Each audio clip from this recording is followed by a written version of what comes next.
Hello, hello, hello, hello, beautiful creatures. How are you all doing today? Your demonic fey feline got like 4 to 5 hours of sleep because cat went outside and I couldn't fall back asleep. So here we are. Early fucking morning. My goddamn. Also, Flesh and Blood went okay. I actually opened two mythics. By the way, one in rainbow foil and the other one is regular, but I am so happy because it's a set I've never played before, and I got to play Assassin for the first time. Both of my mythics were an assassin, so I was like, yeah, this is not a question right now. They're, it's just a fact. So I opened up a Codex of Inertia. Yeah, Inertia. And I was like, holy shit. Because someone's told me, it's not a codex in there, and I'm like, I'm gonna laugh if you're wrong. And last pack I opened, Codex of Inertia, Mythic in rainbow foil. It was fucking amazing. I asked and I was like, dude, is this cold foil or rainbow foil? I don't fucking know. And he's like, it's not cold foil, but it's rainbow foil. But picked that. I was like, yeah, I that's no question. there's no question. I was fucking ecstatic. Absolutely fantastic. Alright, so I'm playing Once Human today. I wanted to get a little bit further in the game because why the fuck not? Also, Frostate wants attention at the wrong time, fella. What is it now? What do you want mommy to do, huh? I can't do anything. I'm just here, I exist. That's it. So apparently a lot of stuff is running out of time for me.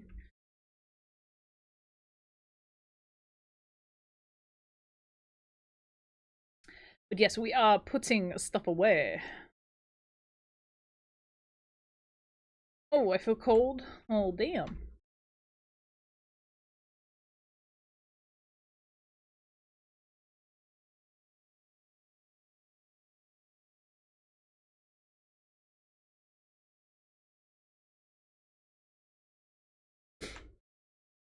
I'm not gonna turn this one on, but we're just gonna put that in there. And, like, have it there. Because I can. And I want to. Alright, now, I'm still gonna have to wait until it's not, like, super cold outside. So I can just go out. But I do need to make a few things. I can make a heating thing so I don't, like, die.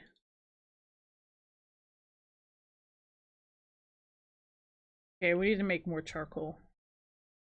Alright, let's see. 9, 9. Alright, 3 stacks and 9 nines.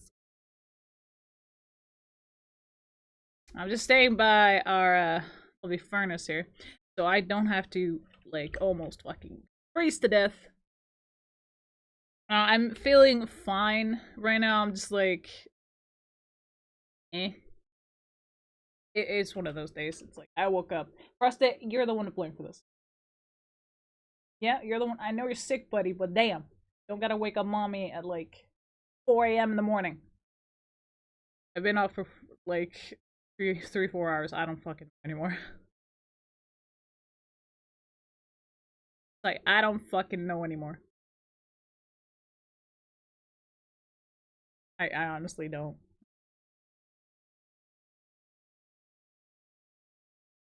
Like, I exist. That's it.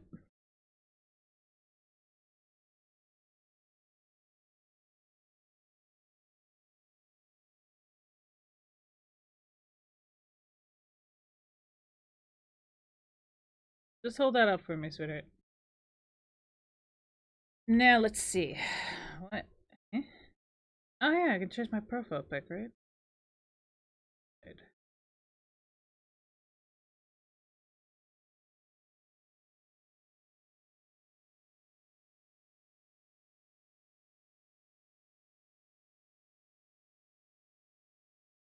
I want this one.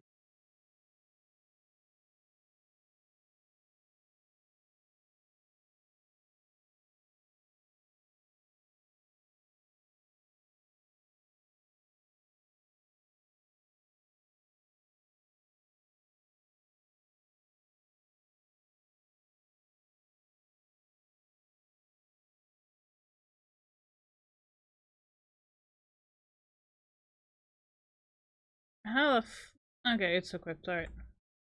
Wait, how the fuck do I equip it? Like, I'm tired.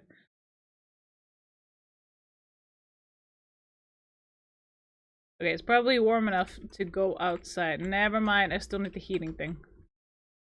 It's, right here. That.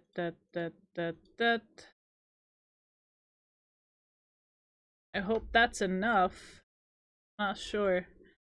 So, instead of risking it for the biscuit, we're gonna go ahead and get ourselves a few more of these.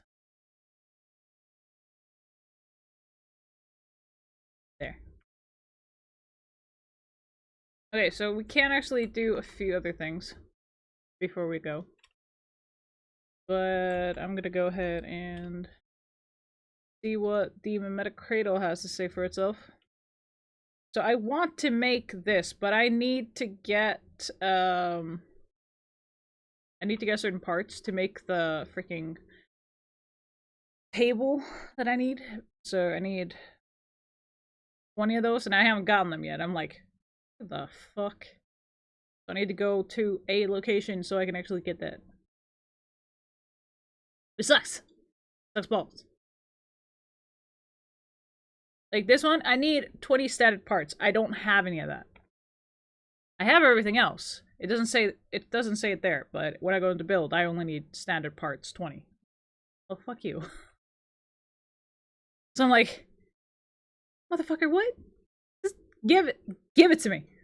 Just give now, please. I love everything. Just give. But no, it don't wanna. Not today. Okay, we have this one on temperature control, which is fantastic.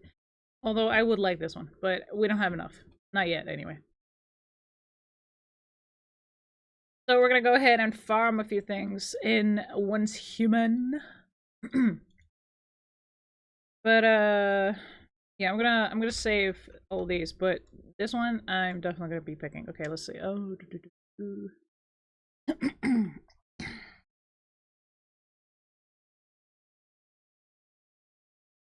nope.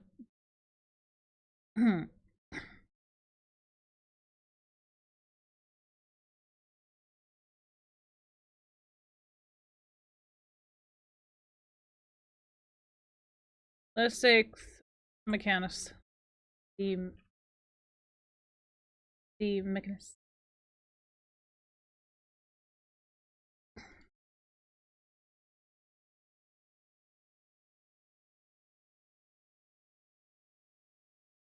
So where I want to go, like sure we can go here, but that's not where I need the parts from.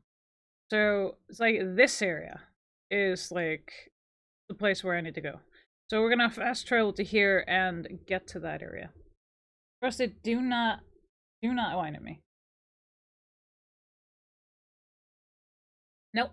You have food, you have gotten your meds, you have gotten your eardrops, everything. But when you do have water, I know that. Made sure of that. And I made sure you had food. So no, you're not getting any more treats. Treats was just because you didn't want to take your meds by yourself, and I almost had to force it down your freaking throat. So no, you are not needing anything. You're just whining just to whine. Ew. Shush.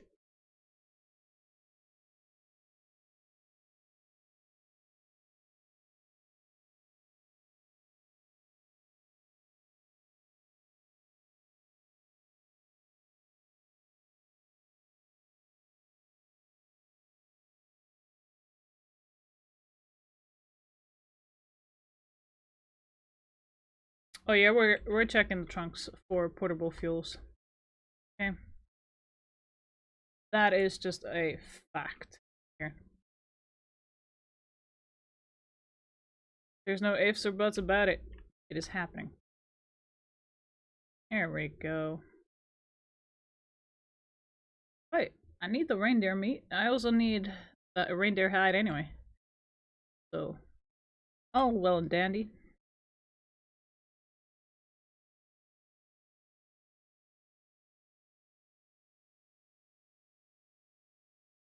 Why did it have to be a blizzard? Okay, let's get the storage crate. Let's see. Here we go. Let's do it! I could check all these cars, but not right now. I would like to get to where we need to go to get parts. Because I would like to get that and then get the freaking lantern so I don't freeze to death every time I go outside. Okay?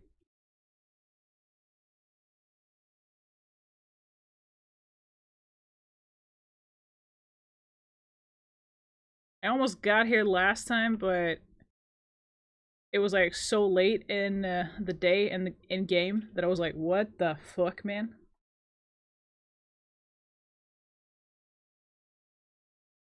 It was a total bummer.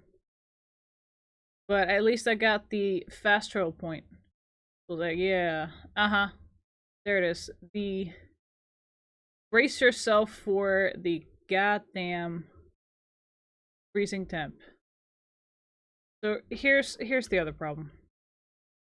I can't be here for long, so I'm not even sure where to go when it comes down to actually getting anywhere, because I can't go there if I freeze to death. So even if I want to, I can't go anywhere. So in that case, I'm probably just gonna have to go to a different place to get what I fucking need.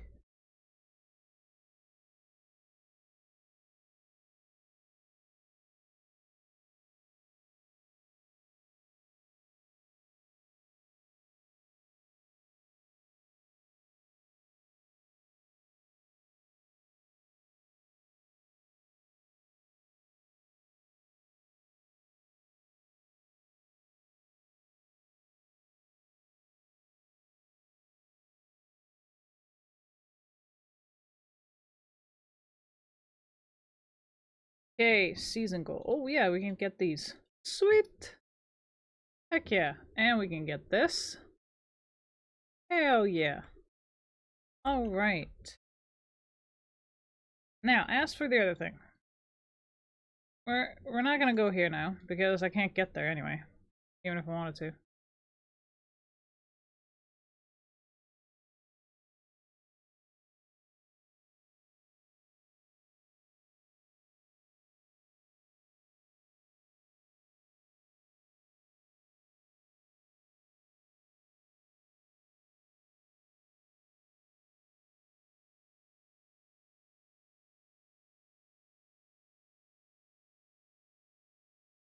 I'm just wondering if I can survive getting there.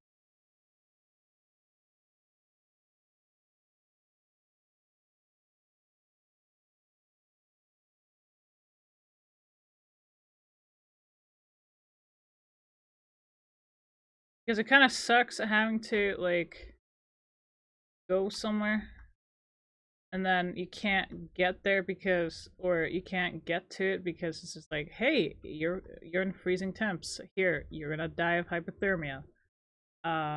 What?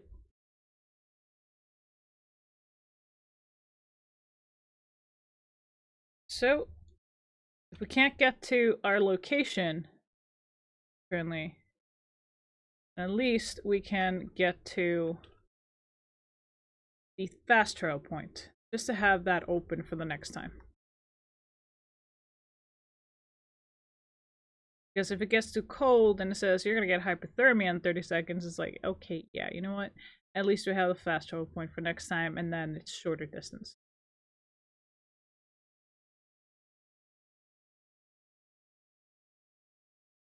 Change to sunny, it's still snowing like oh hell. What the fuck? Also, a lot has to say about the weather.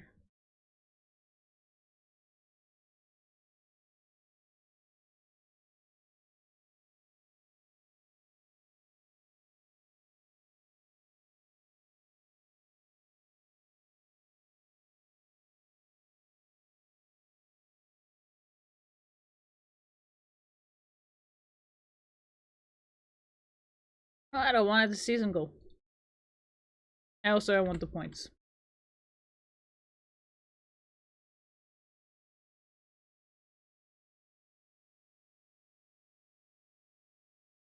Just because I can, okay? Just because I can. And yes, of course I stopped for that box. It's a good box. It has loot. Why the fuck wouldn't I stop for it? And here we go. Hey, I went one way. I knew it was the wrong way, but I just went with it, okay? That's it. I regret nothing.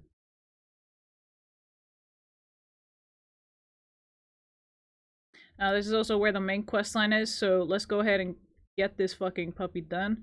Also, it's sunny outside, so hopefully we won't freeze to death at any point, but I will definitely take having... Oh, hi. Oh yeah, you explode.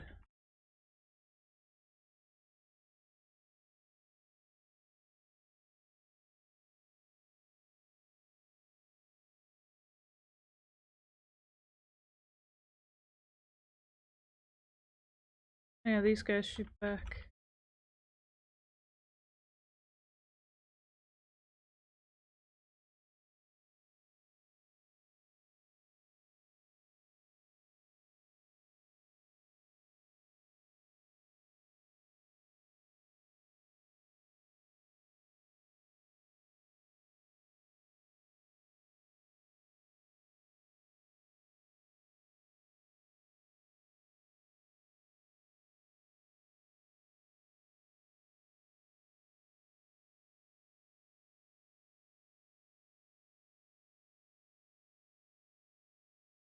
Whoa.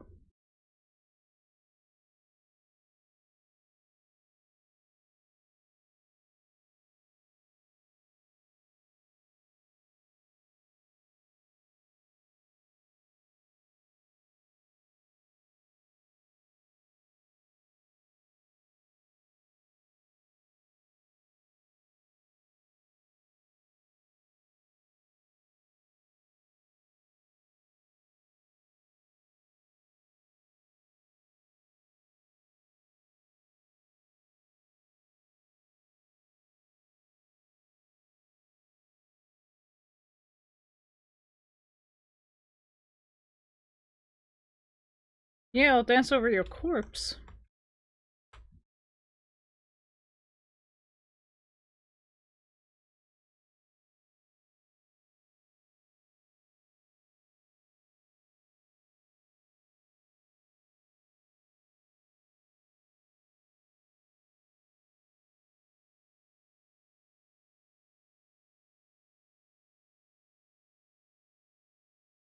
Hey, what's upstairs?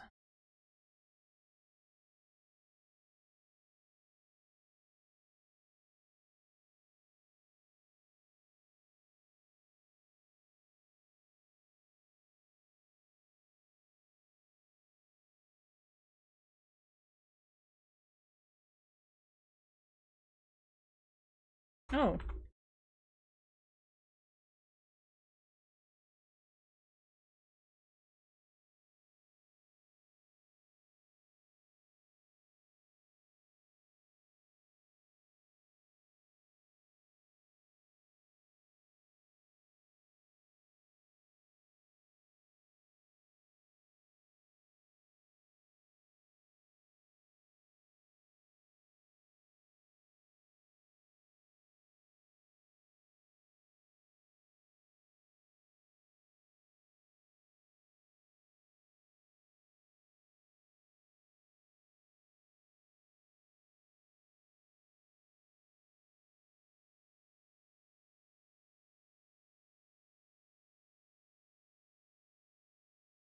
Interesting.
Fucking fanatic.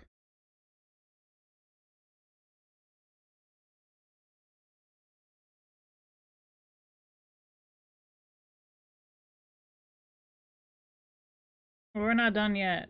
Still gonna clear out this area. I'm leaving here until I do.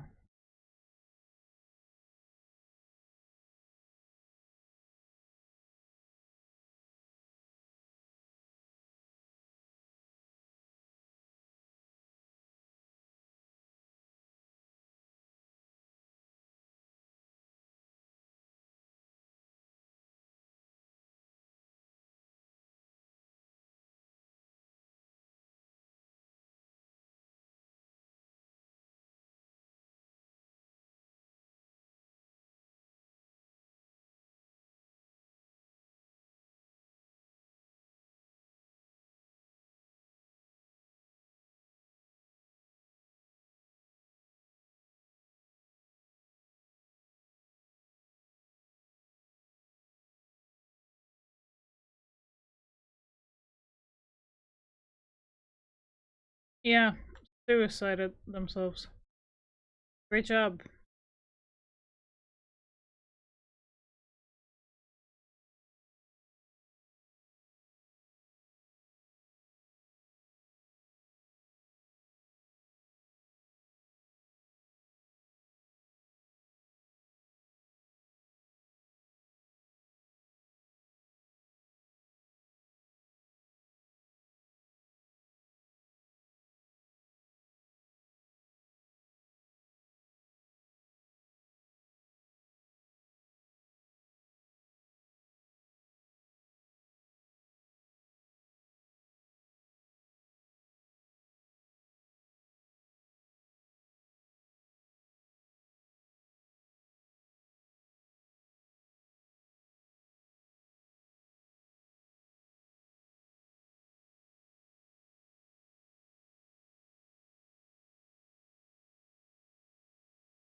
I don't care, it's not my problem. I'm just doing what I need to do around here. That's it.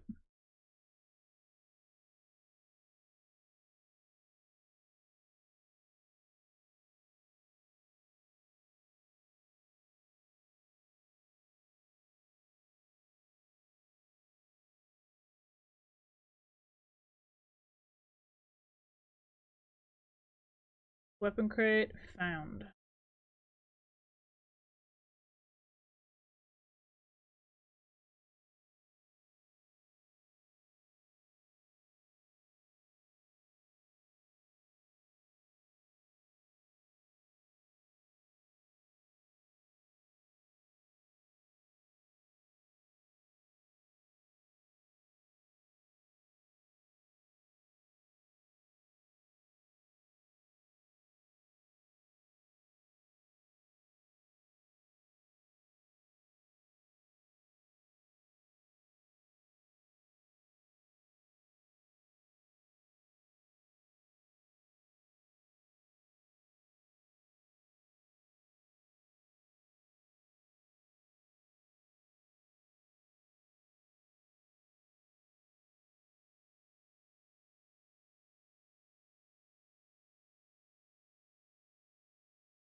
Your crate?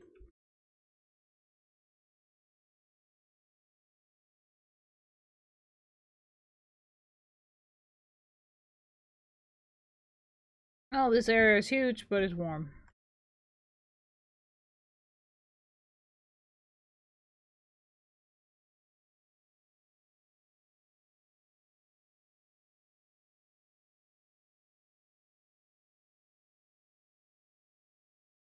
Bingo.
Hmm.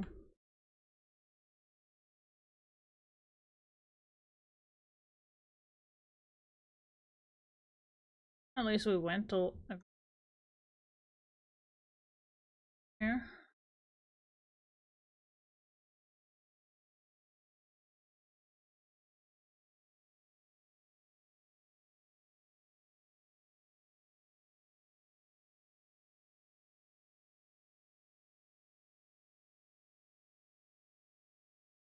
Oh, hi.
I won't listen to it right now.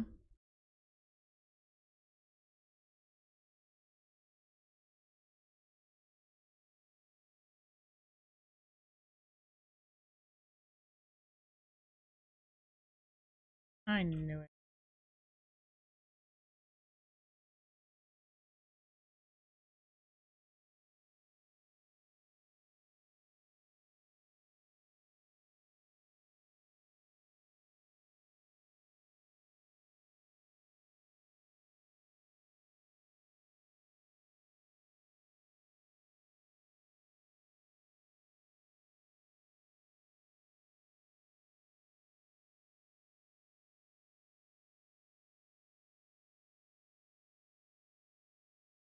Still need to find the mystical crate.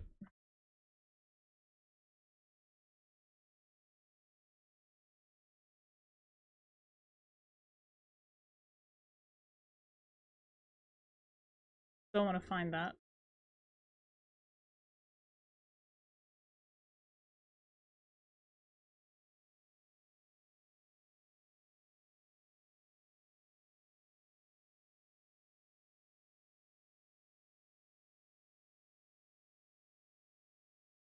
I don't think so.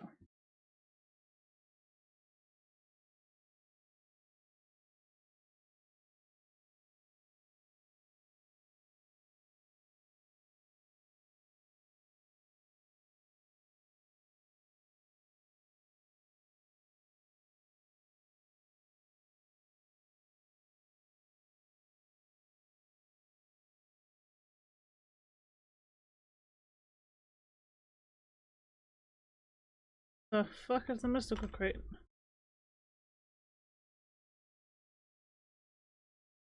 My fucking.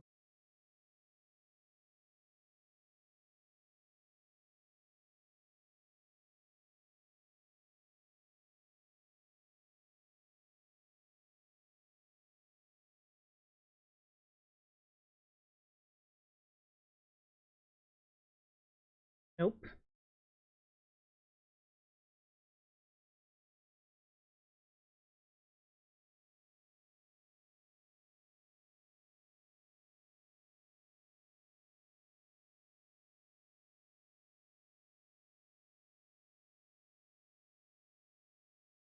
Found it.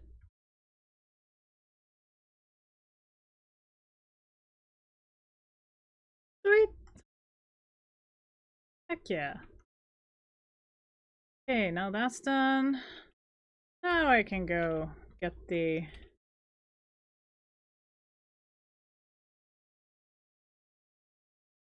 What did you have to respawn?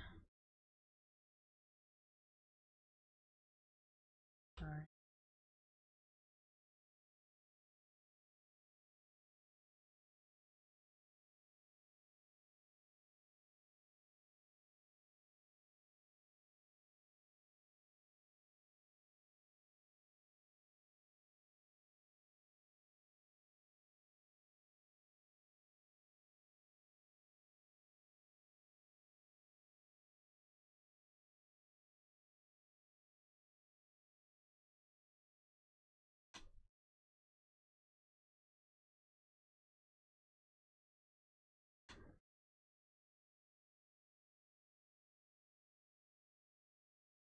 Let's fuck up their plans, shall we?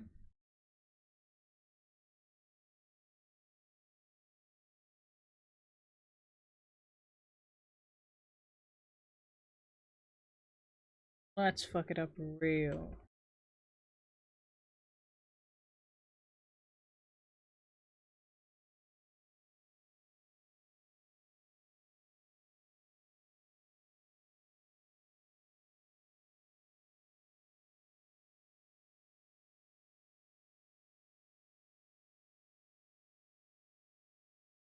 No, but you will eat bullets.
Bye-bye.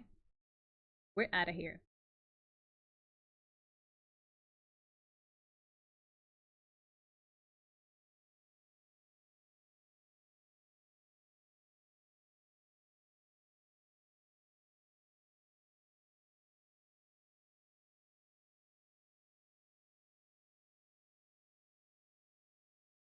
So we're just gonna mosey on home.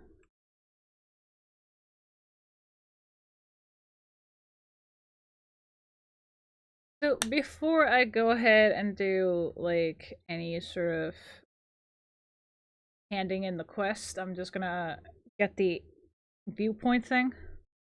Oh, at least two of them. It's the blue things. I think it's at least those.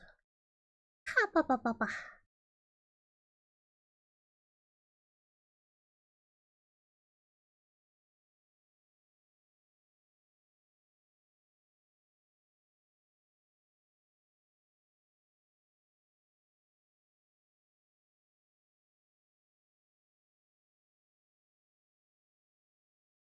I'm only getting rusted parts, aren't I? No. Oh, I got standard parts. Hell yeah, let's fucking go. I'm gonna take this one away. I'm gonna move this a little bit. This one.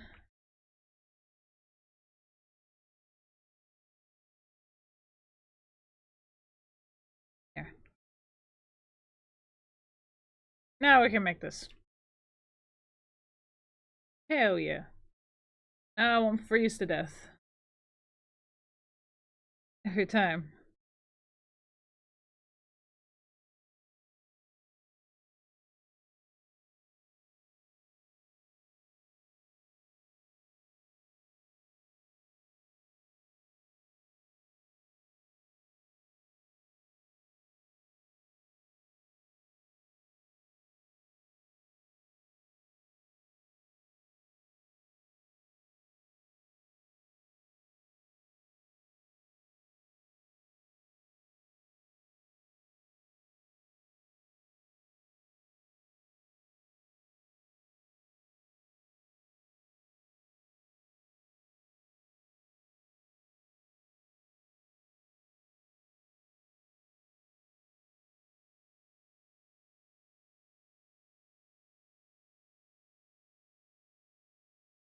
How the fuck would you like me to use this?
Okay, let's see. We're gonna use some points here.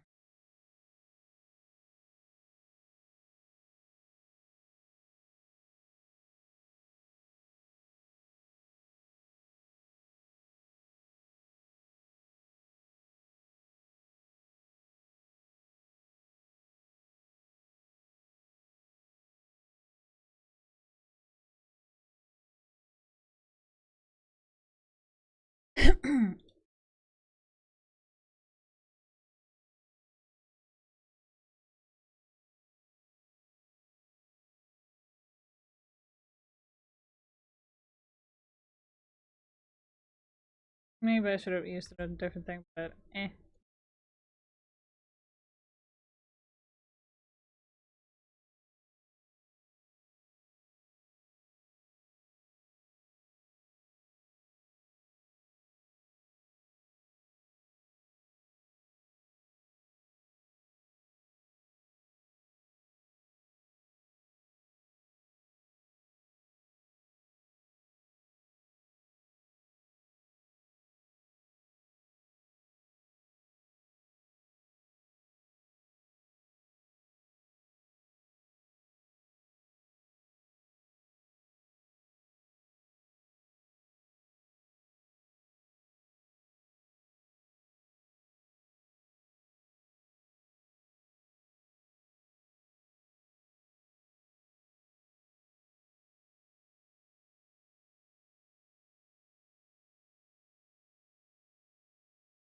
Okay, so how can I even use this? It won't let me do anything with it.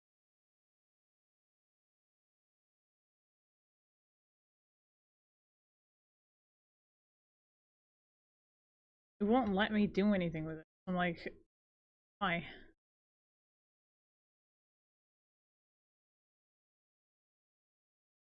Yeah, Chasium. I don't even know where Chasium is. I'm like, what? Hang on.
Yeah, I have Chasium. What the fuck do you mean? Ugh.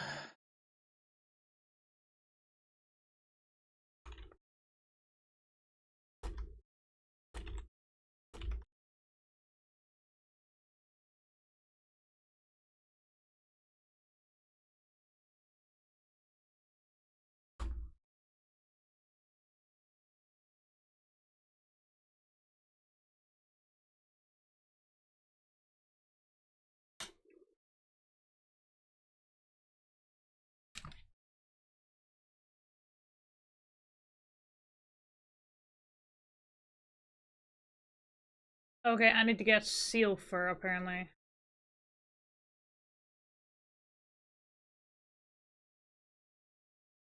Less dumb. Stupid.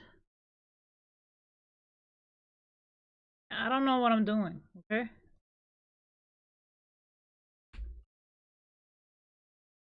Do I need to have it equipped or what?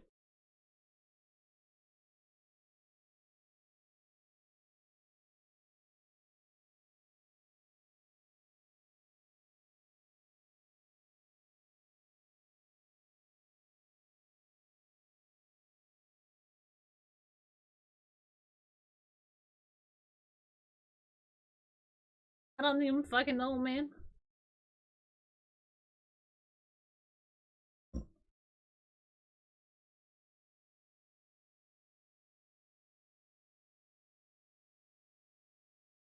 The speech to text thing is insane.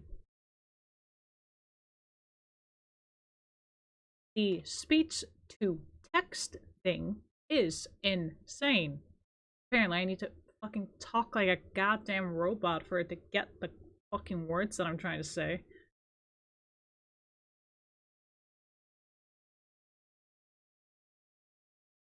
Otherwise, I don't do shit.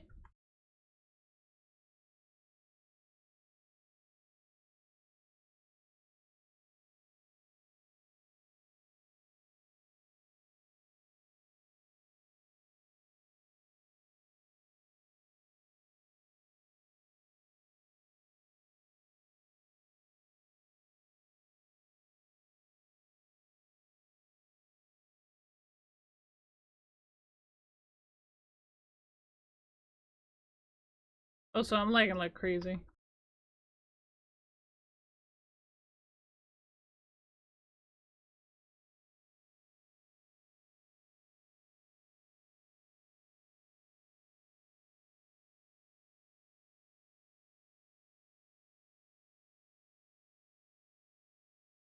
Okay, I will say this. I hate the glasses, so I'm gonna unequip those.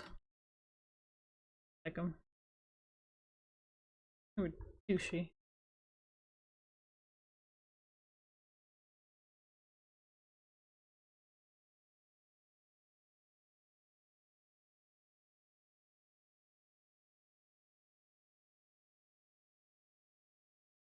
Oh, guess we're going on a road trip.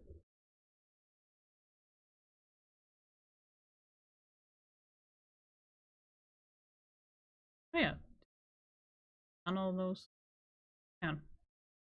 How to view the commission. Gather ore 100 times.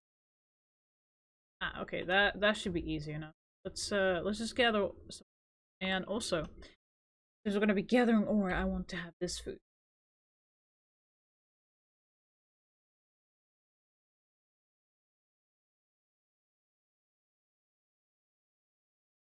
Like, we don't have to, but I want.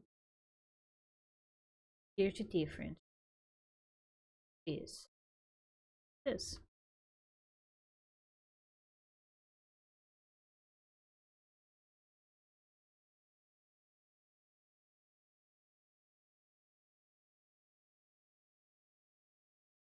It will this do?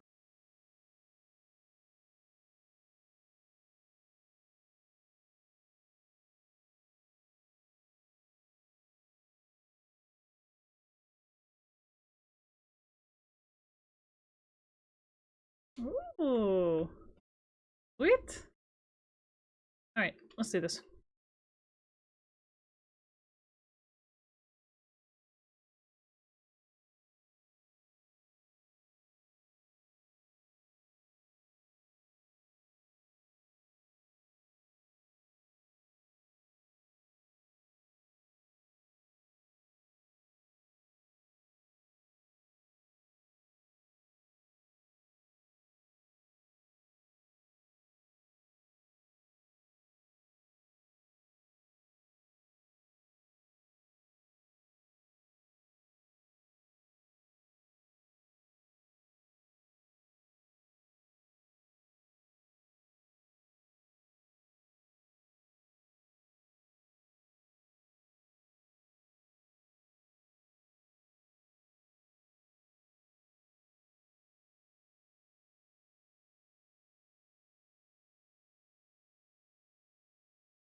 I don't understand why I was hitting it with a rock. I was like, wait, what? Why are you doing that?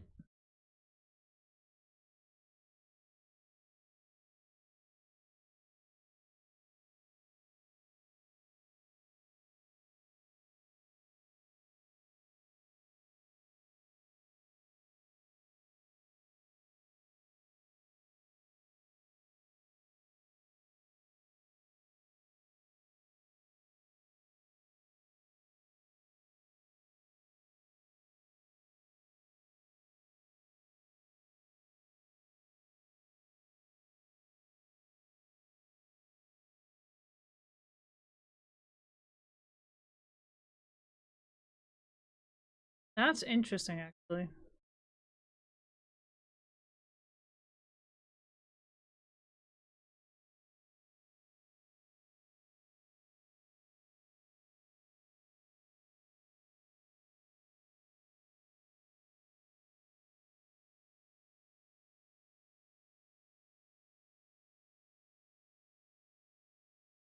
Sweet. Well, we went up a level. Ah, Beginner minor is done.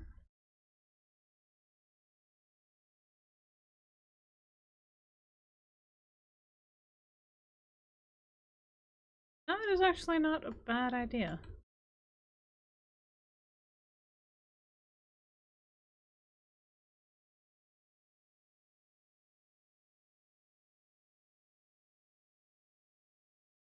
Okay, so I would like to this.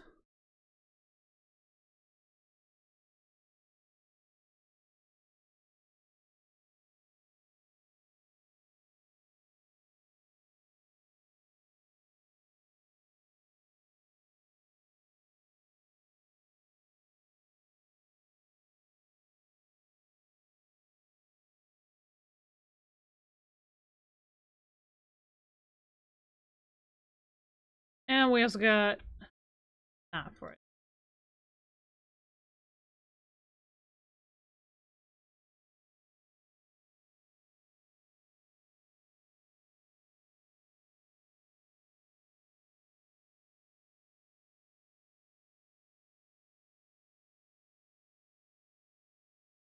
Should have stayed on the freaking road.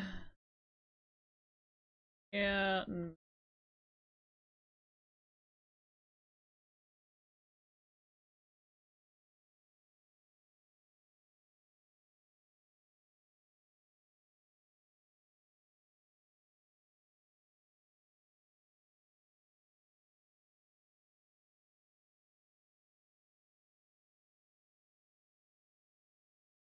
There's a reason why I'm going on foot.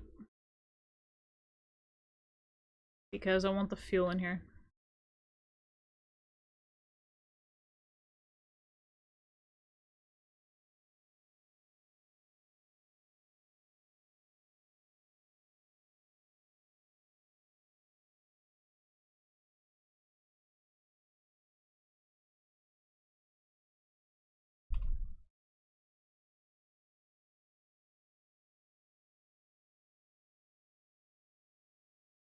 Yeah, the MS on this thing for me is kind of insane.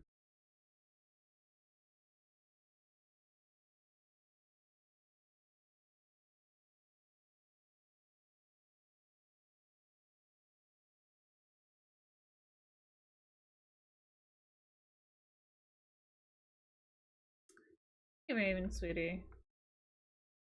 Okay, I'm gonna let my cat in.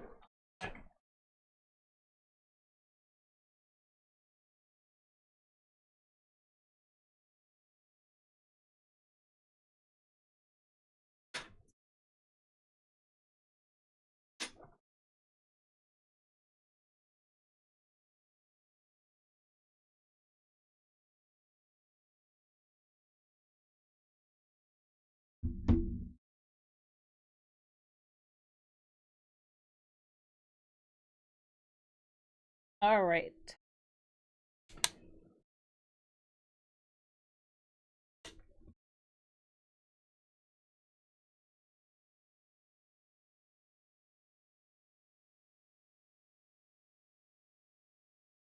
Let's get a move on.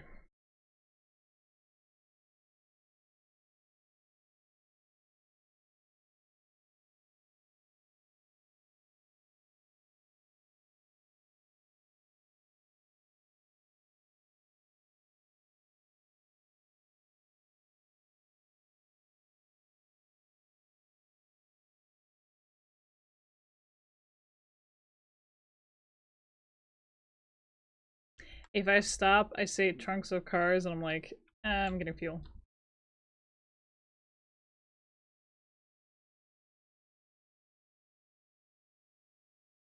Because once I can get the fuel refinery, I can actually make the purple fuel out of the blue ones that we're collecting.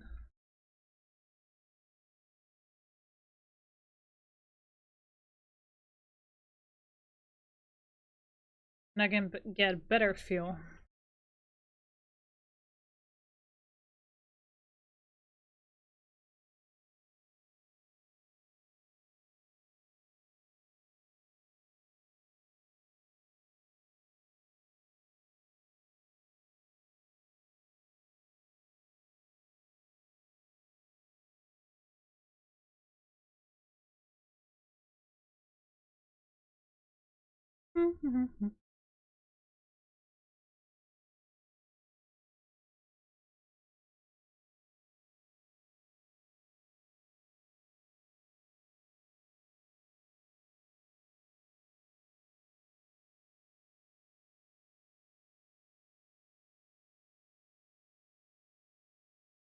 Portable fuel. Always nice.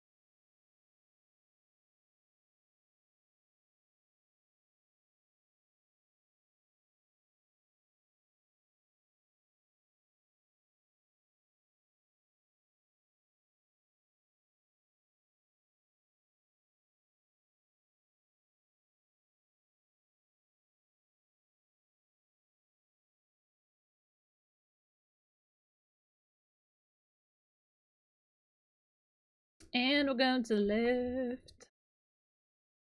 Alright, let's do this. Oh, that tree is cool.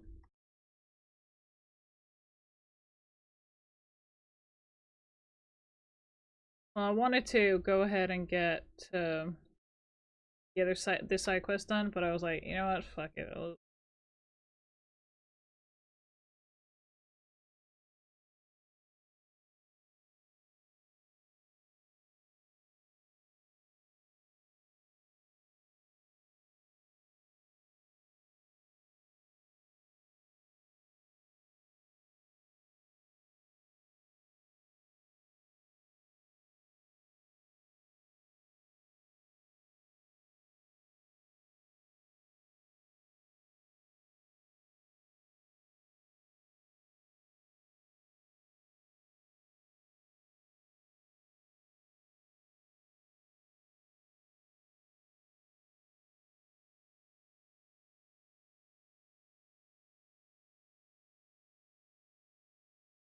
The cowhide. Wonderful. Hey, at least we're getting something out of this. Alrighty then. Moving on. Nah, I just saw it, I was like, I'm taking it.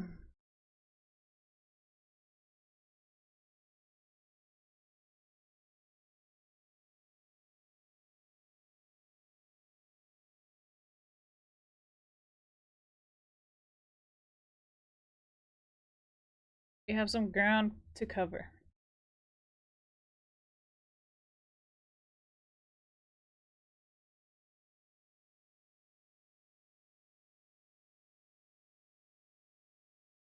Giant mushrooms? Tentacles. Tentacles. Oh, tentacles, right?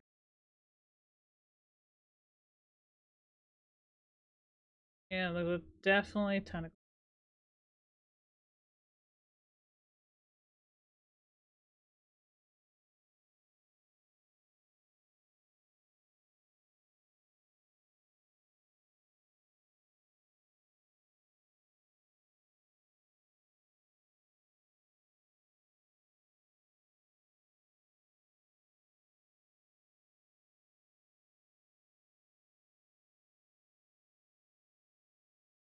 Almost a fast travel point, why not take it, right? Yeah, 144 ms. Damn.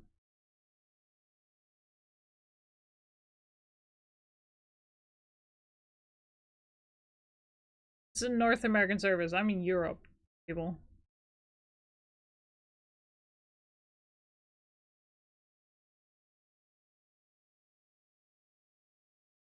Uh, dude.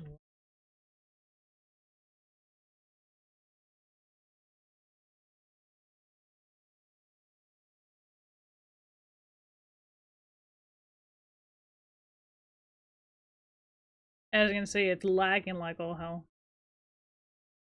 Like, things are appearing when they should have already be there, and I'm like, should play on Europe server for a little bit. Oh, I like the design of that house. Actually, kind of cool.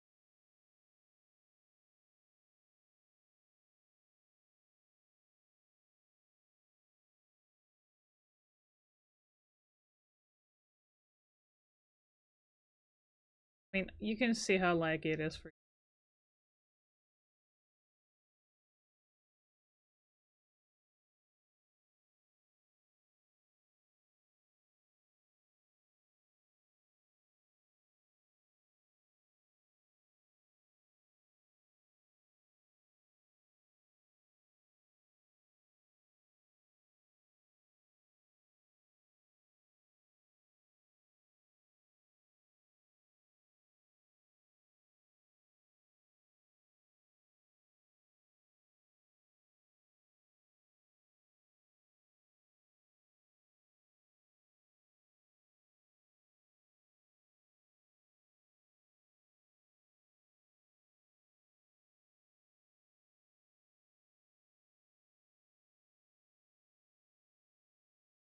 Huh?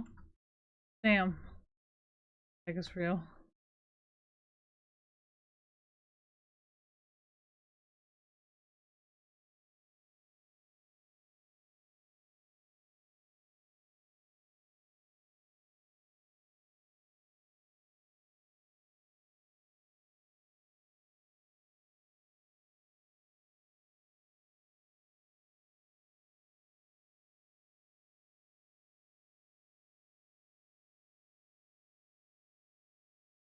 Heck yeah. Teleportation. Woohoo!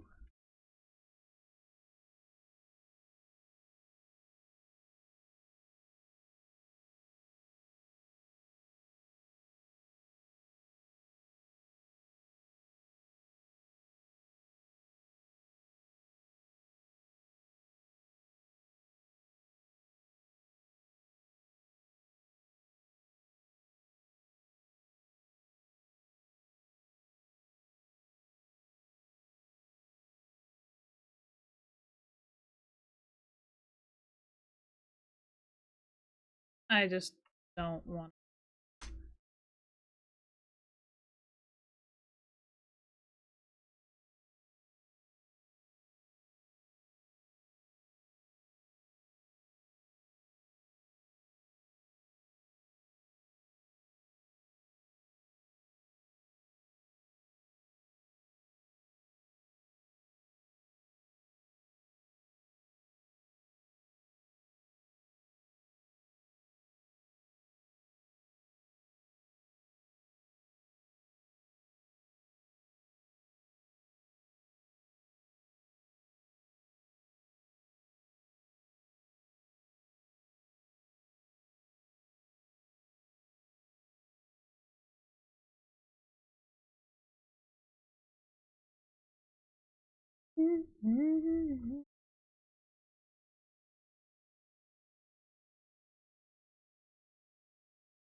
They're actually using Icelandic words.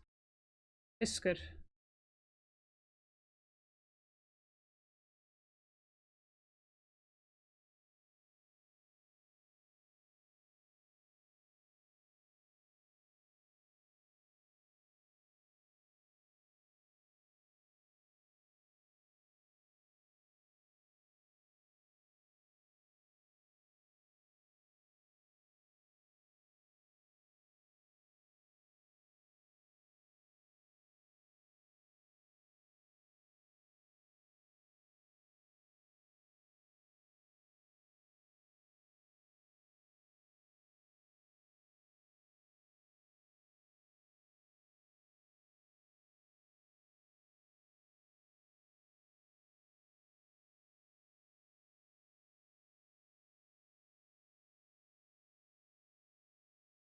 Okay, let's see.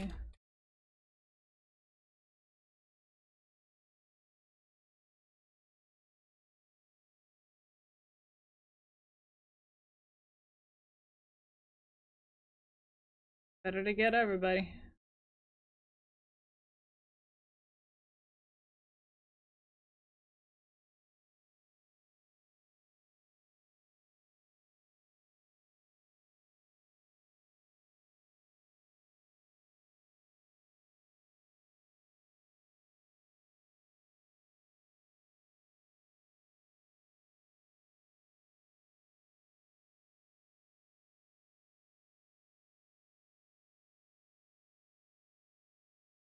What the?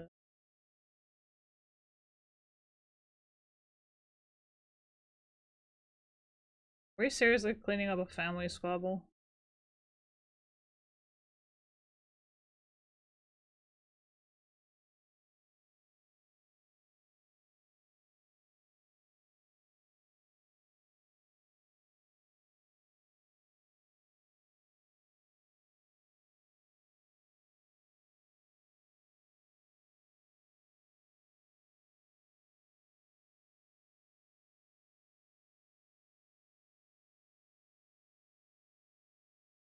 Hmm.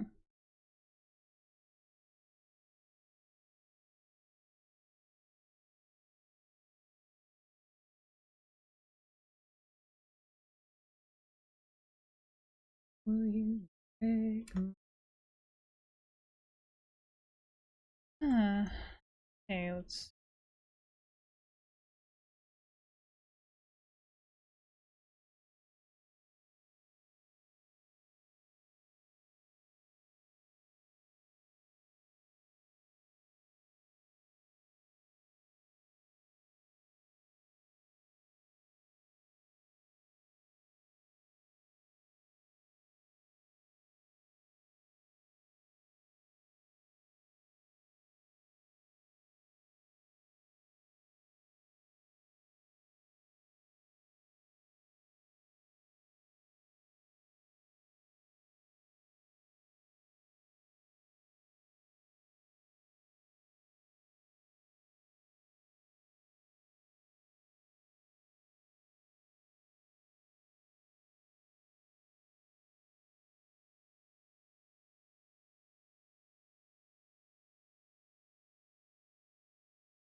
Communicate with your kind. Speaking of which, why do you humans throw so much trash into the ocean?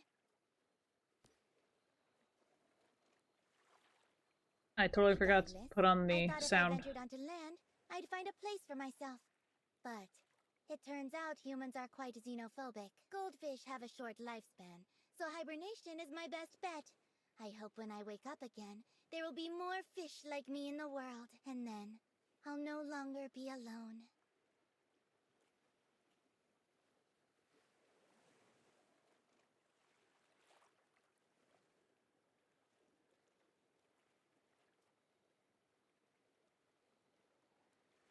I can't say I've ever heard of such a thing. If you have the time, maybe you could tell me about it.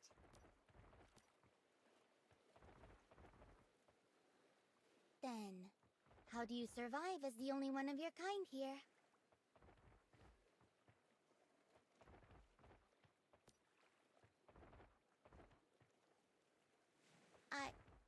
I'm sorry. I've been away from other living things for a long while. I need some time first. You know what? Let's find a way to help the hydronaut fish settle in. Why don't we catch a fish for our fish tank as a welcome gift for the hydronaut fish? Do I even have a fishing rod? I do. Right.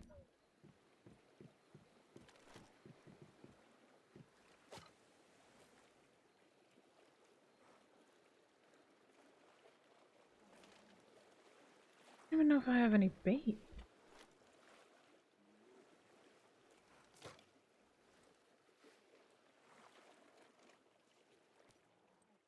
Oh, I do. Okay, cool.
Da,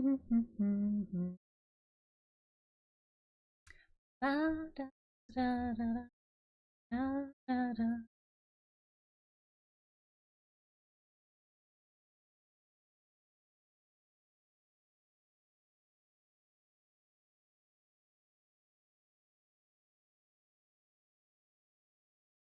Not me forgetting to like put the audio on the fucking game thing, and I'm like on stream. Over an hour. Let's see.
I don't got any fish. Put in here.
Oh, now you want me to tell them about the fish in the fish tank?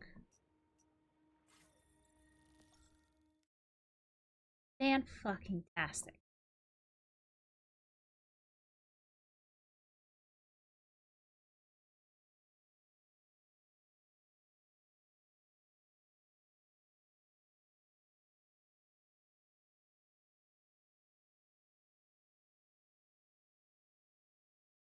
I don't like the looks of those clouds today.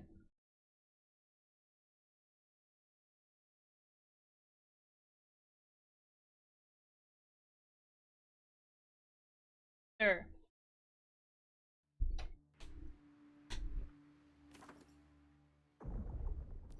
Don't look at that.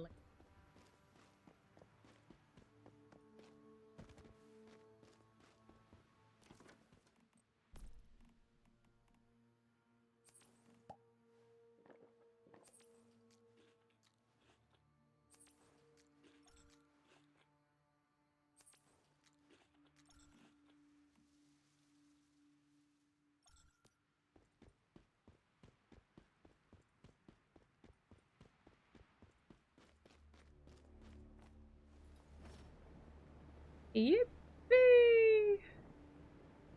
I said yippee! Wow. Speech to text thing.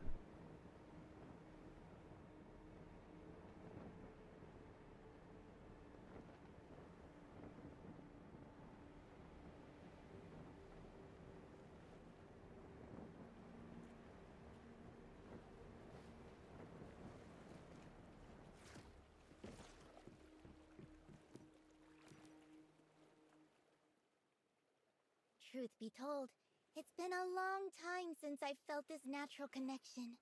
Even if we can't communicate, there's still a primordial link within our species. Thank you. I'm ready to join you now.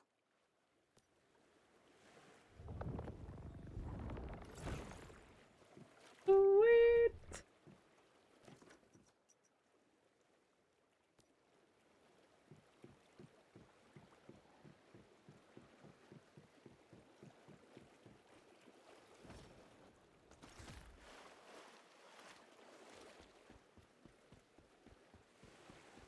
At least it's easy to get up there.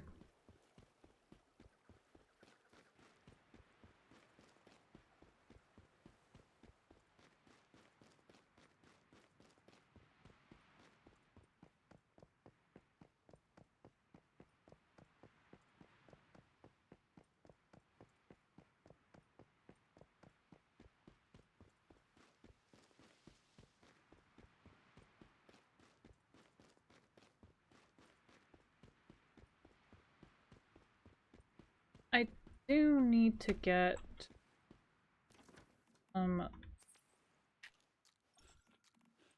more wood anyway. Oh yeah, we keep getting the polar challenge.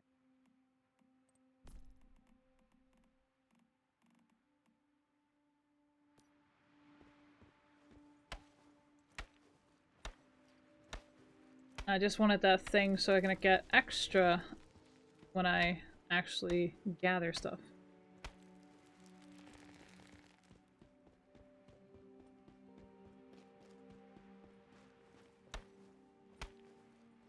So that's why I was using that particular fruit, because we get like at the end you sometimes get 25 or over 100 or whatever. It's like, it's a gamble, sure, but at least we get stuff for it.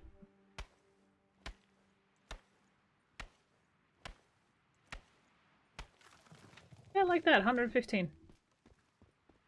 It's fantastic. So I'm just going to get the trees here.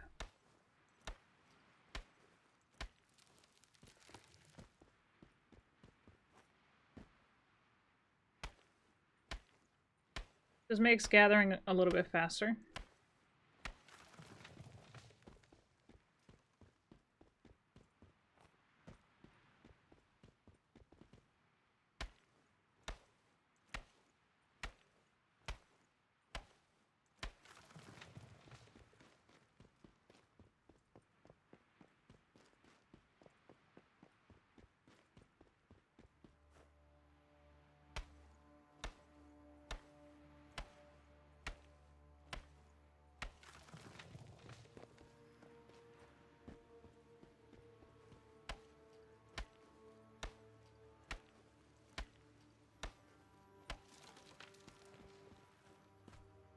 Okay, let's see what they're selling.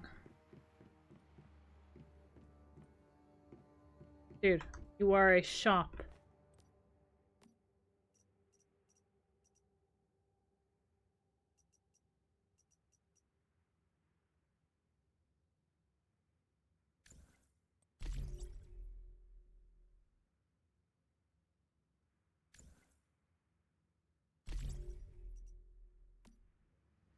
I don't care how much.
There, at least we sold something. I just want it so I can actually decorate my place.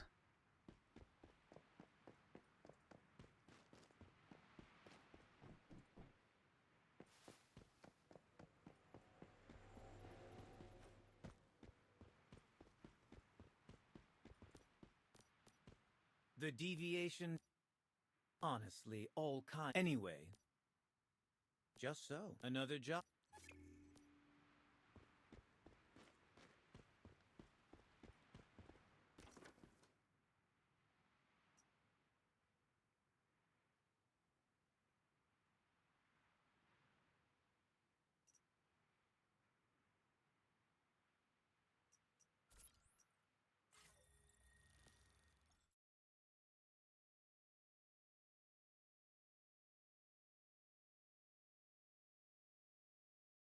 What can I say?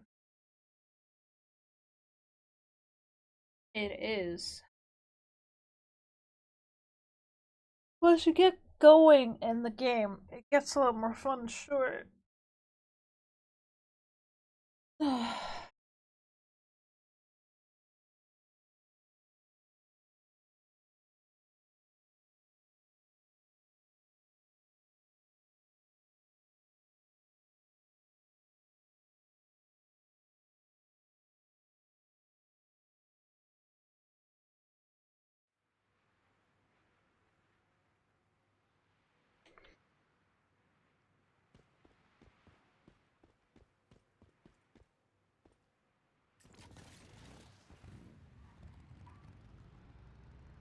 I think I'm just gonna get the waypoint and switch games.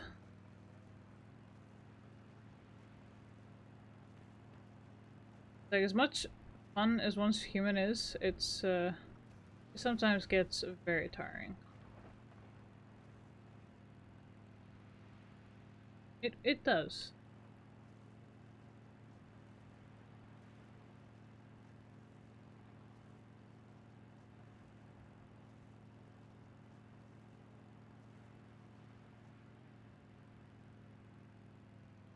It's sad, but it's true.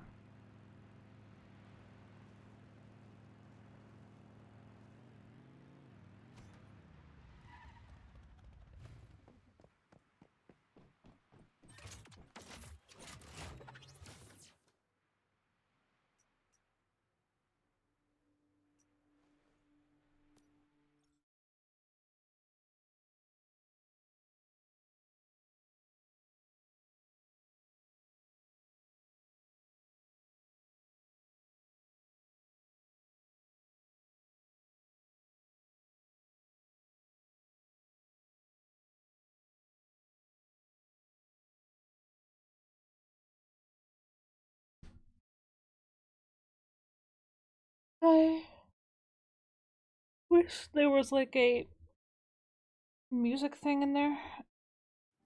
Like, yeah, now there's music apparently. A little bit.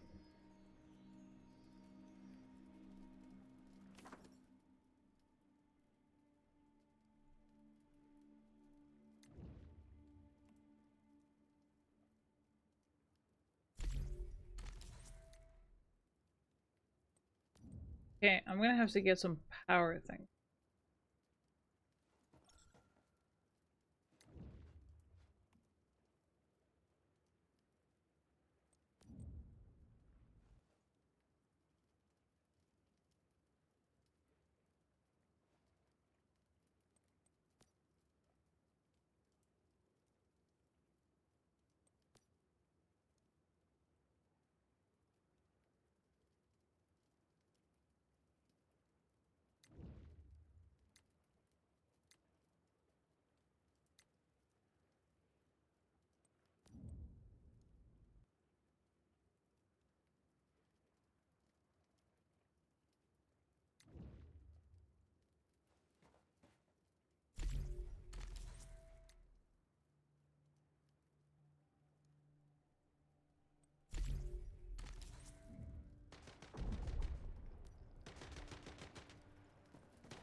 12 entities.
Sweet.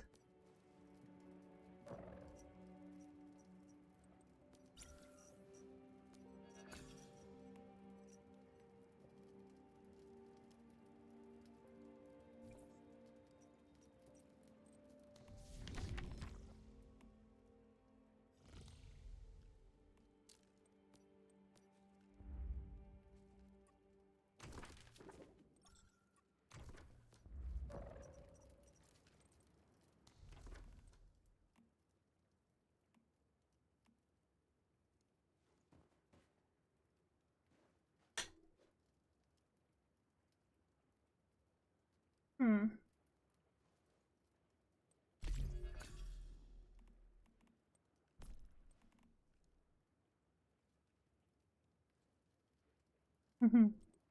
I just wanted the kitty.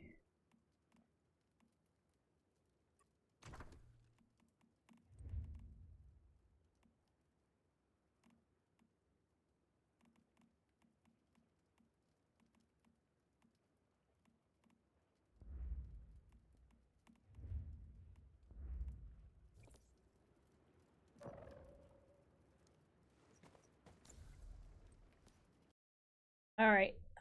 I'm gonna game set.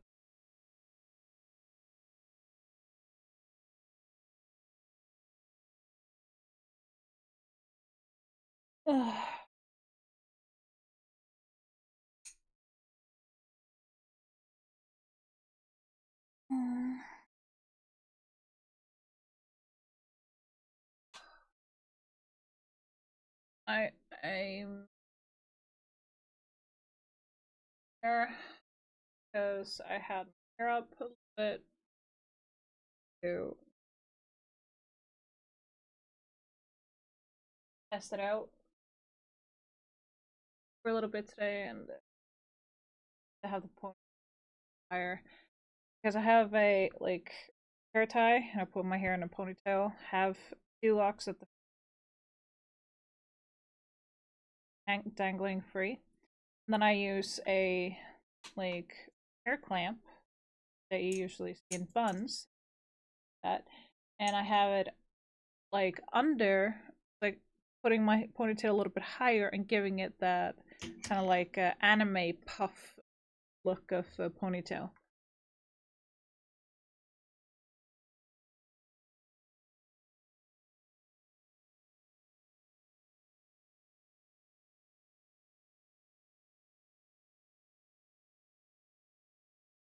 So it kind of looks like a water fountain that's going up and then going down with the hair. It's the best way I can explain.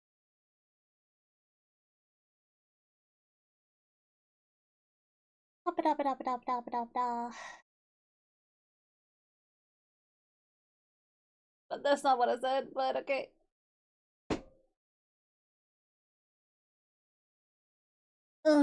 This is what happens when you don't get enough sleep. You is tired all the time. I just thought I would like go ahead and stream early today.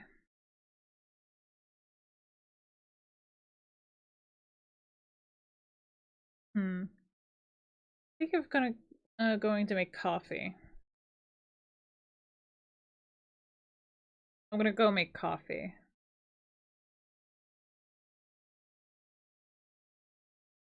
I think that will help. A lot, actually. Yeah, I think you will.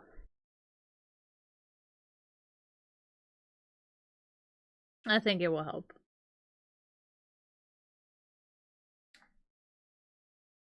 Alright.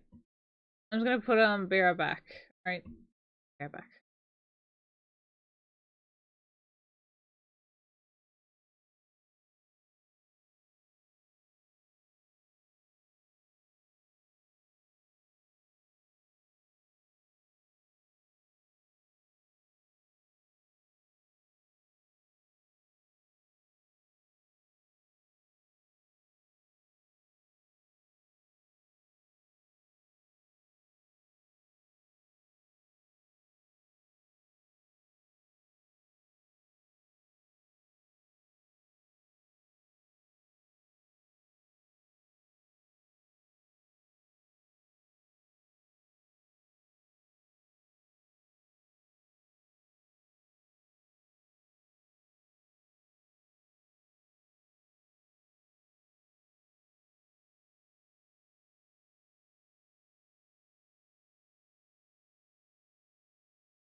Alright, we are back. And I want to just play Super. I want to make. I want to play Supermarket Simulator because, well, it's been a bit.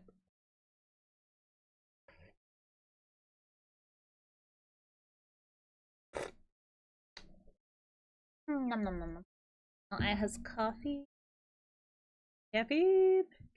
Caffeine is my friend.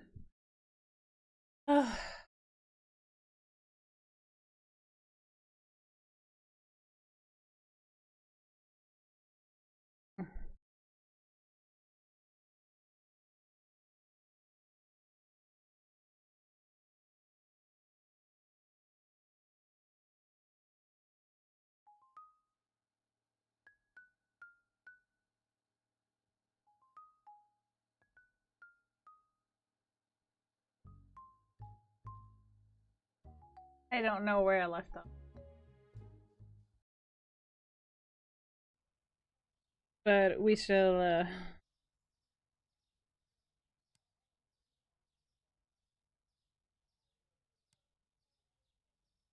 just turn up the story music. First I'm gonna... bills? Okay, we paid all our bills.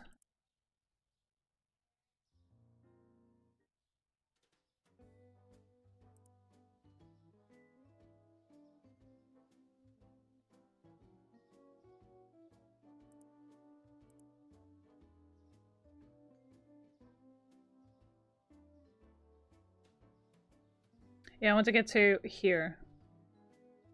Store level 70. Yeesh. Maybe I need to...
I just need them to not be here because we're gonna restock everything and we're gonna be moving stuff around.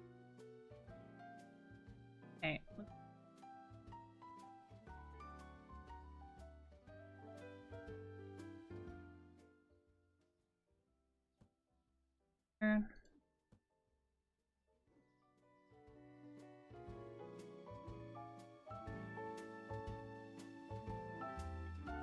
I got so used to card market, TCG card market simulator that I kind of like forgot. Oh yeah, I need to actually click to open the boxes.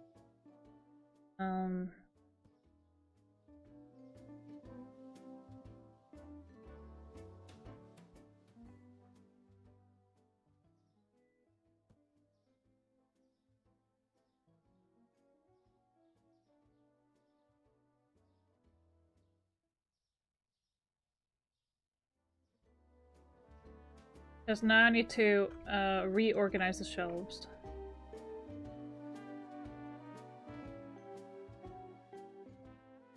So that's gonna be a whole thing.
So we're gonna need to readjust quite a few things.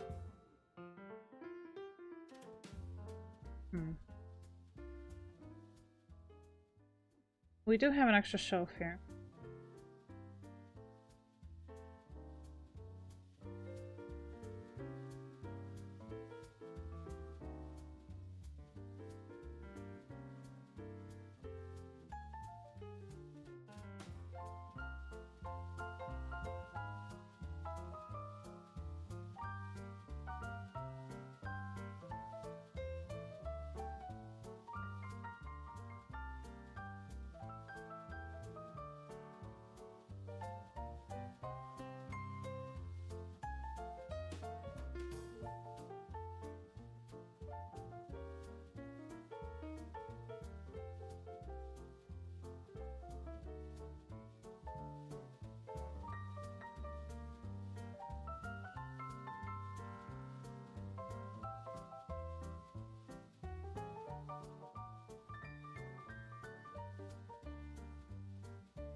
There is a reason why I want to do it like this.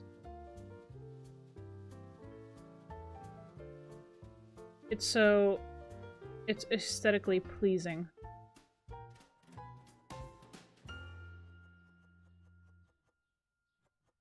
Colorways. Okay, let's see this. There. Here.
No.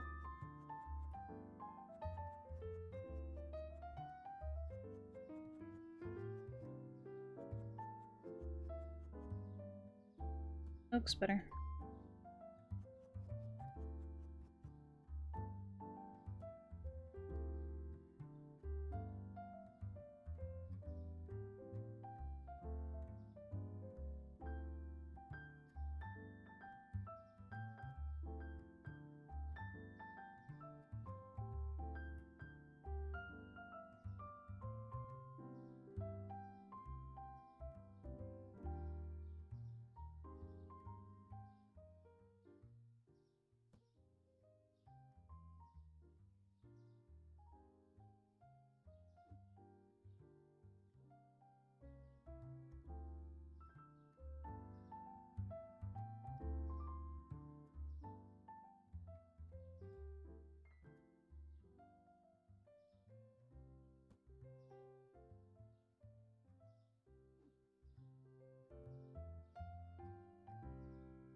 Hmm.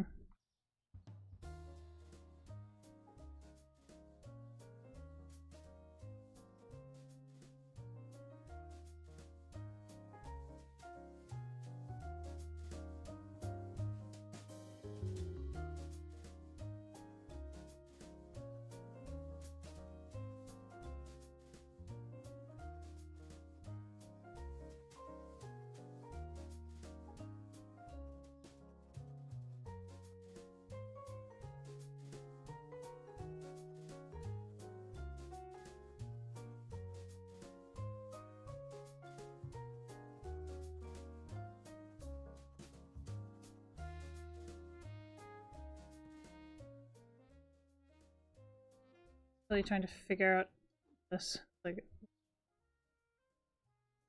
okay, so mashed potatoes.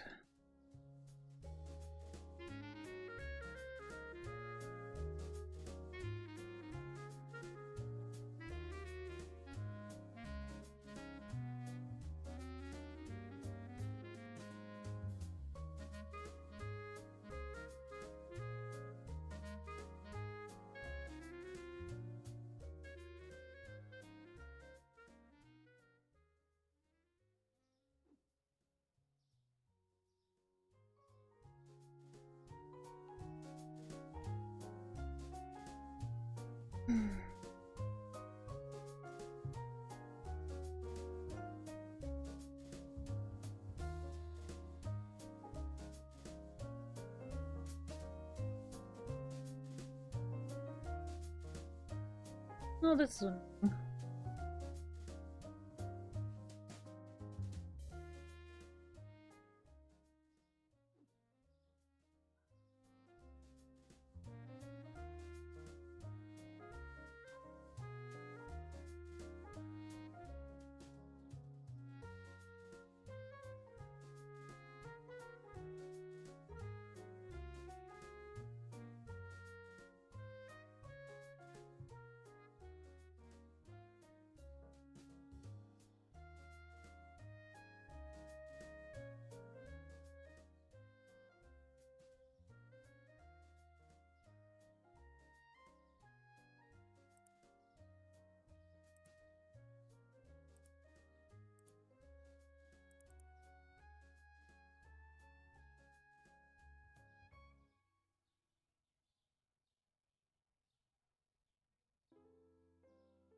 Hmm.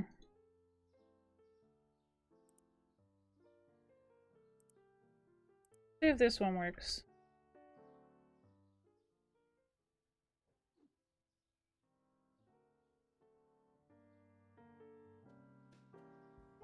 I don't have enough space for this. Are you kidding?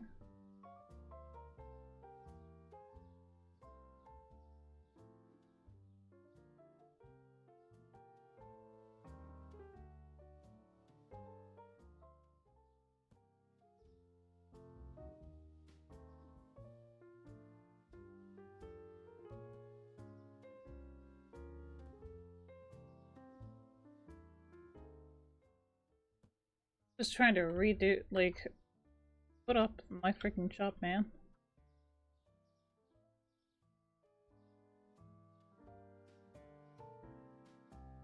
Are you serious?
Oh my god.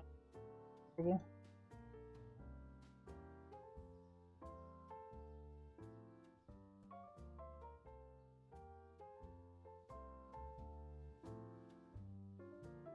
Well, it's gonna have to do.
Actually, yeah, I can do that.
Okay.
This is fine.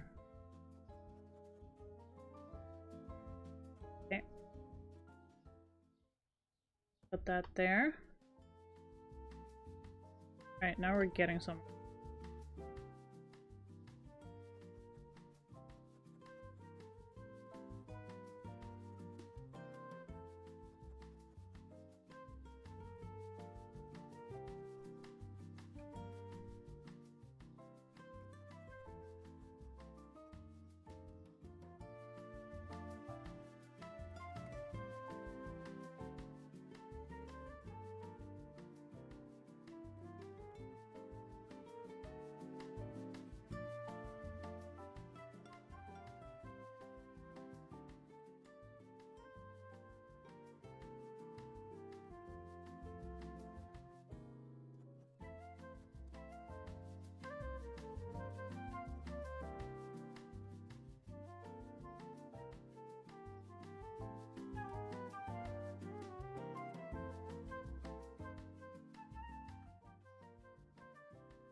Okay, let's see.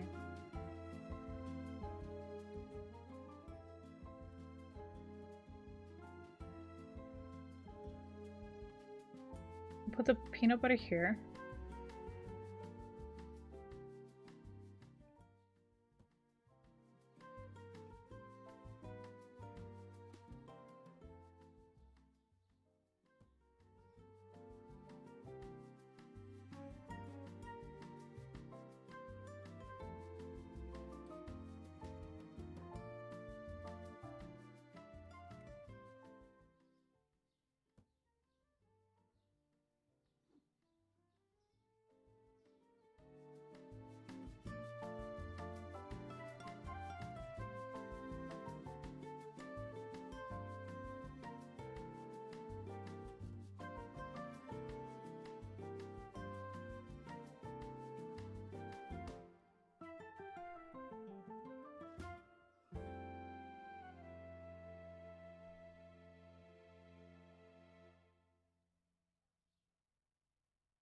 Hmm.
Okay, that.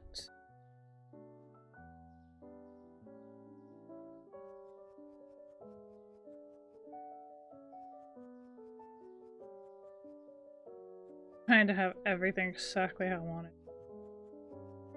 Really adamant about it.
Okay, let's see.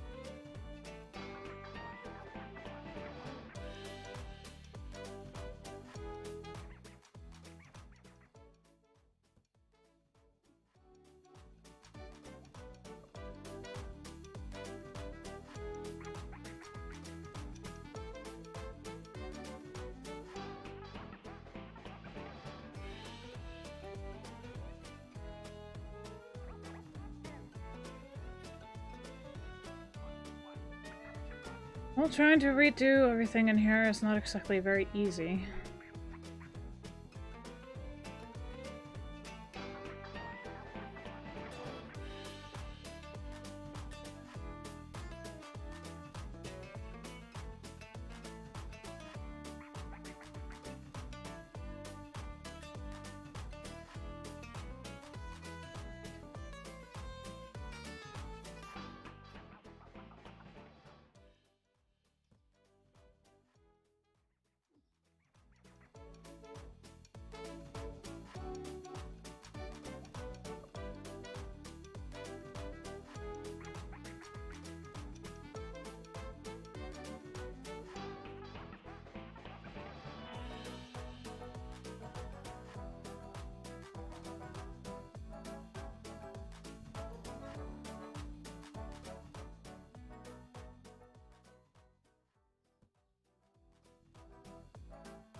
God damn it, I'm gonna need shelf.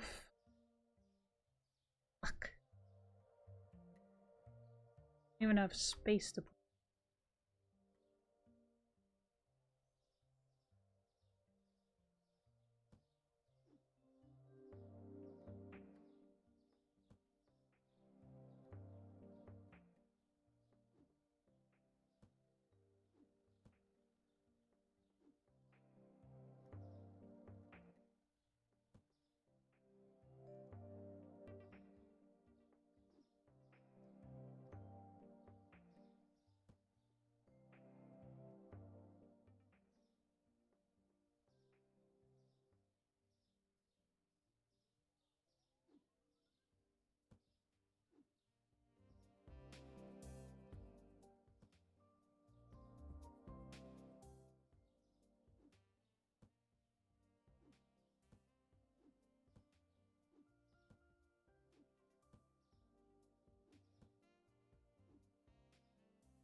we're just trying to figure out where to put all this stuff before I start.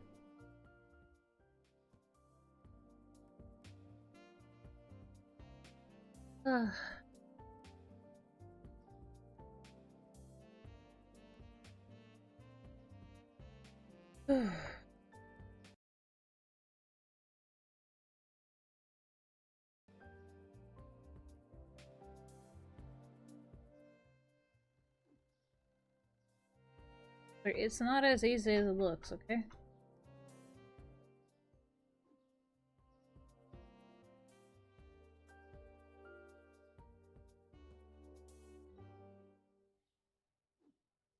Hmm.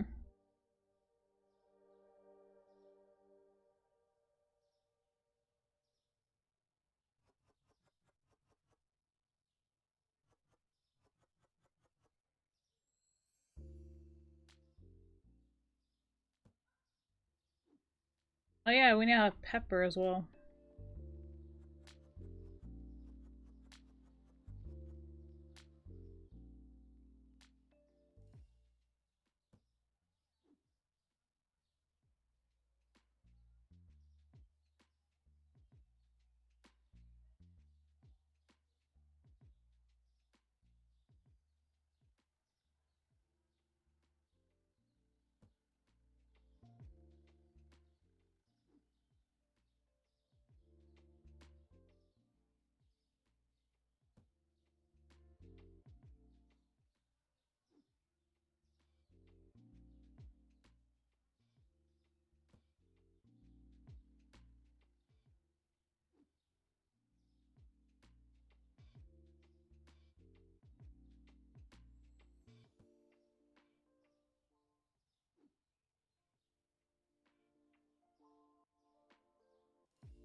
Hey, where to put?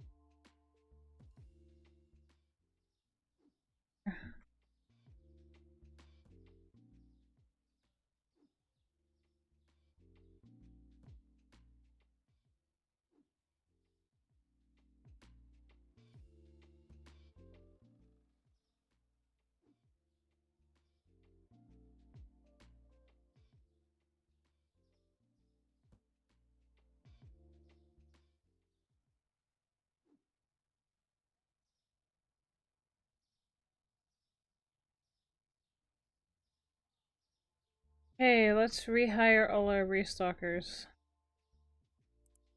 Cause ain't no fucking chance I'm doing. Oh.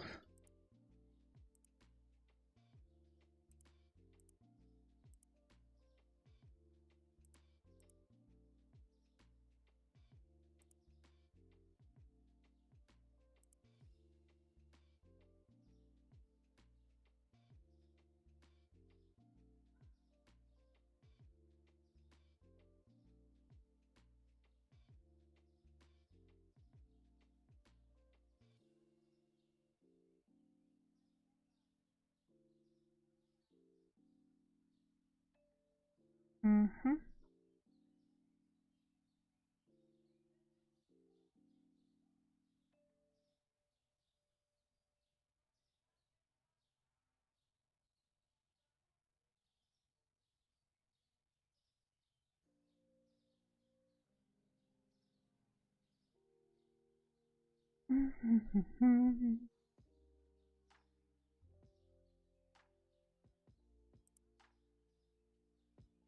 Alright, everything's priced.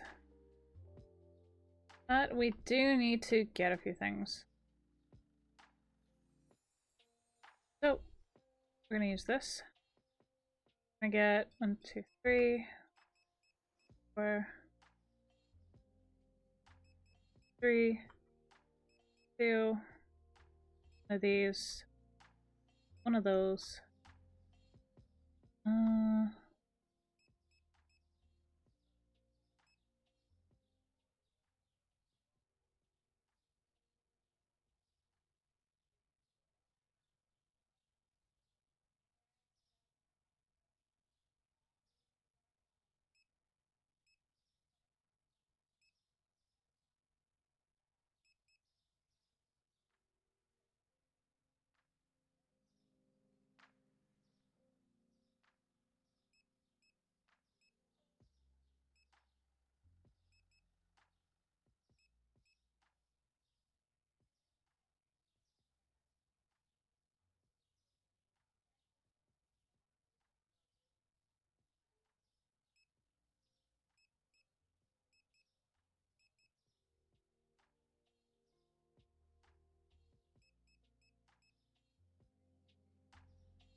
Okay, let's see.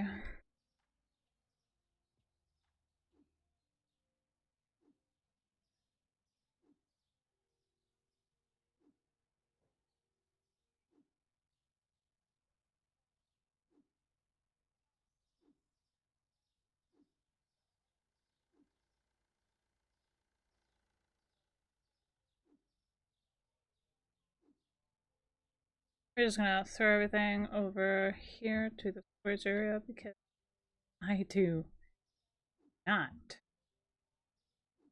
carry everything over.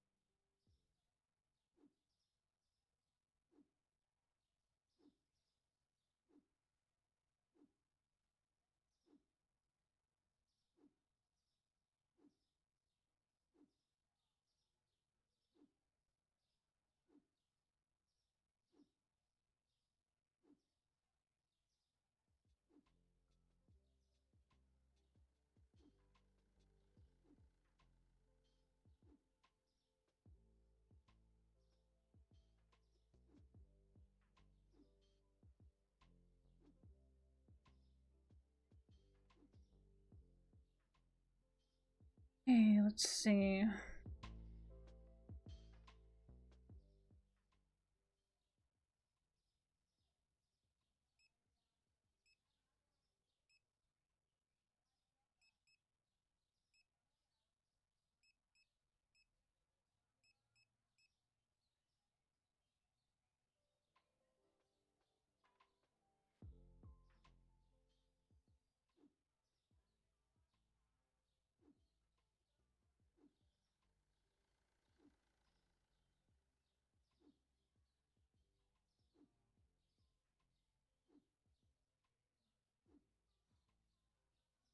I'm just filling up the store as much as I can.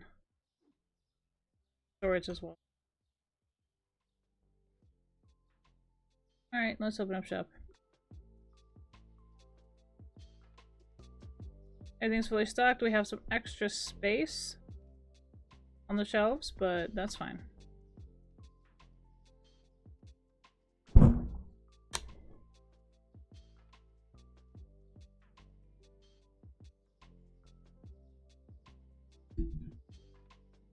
I mean, if you can rake more money in, then by all means,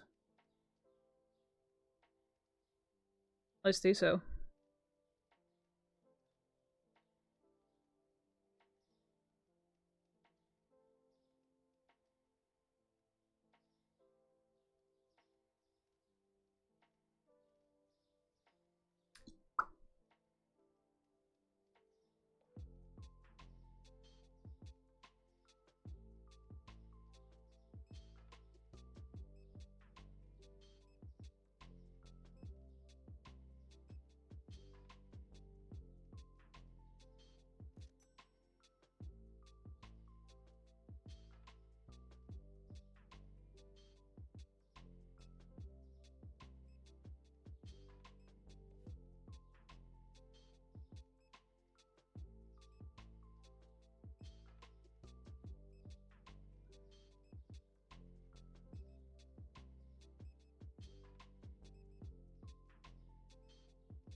All right.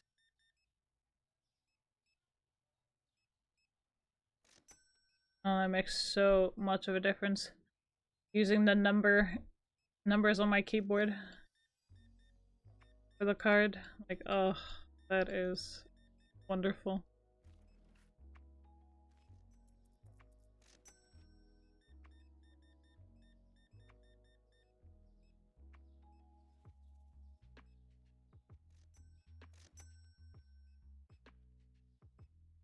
It also makes it go a lot faster.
Damn, there are a lot of people in my store.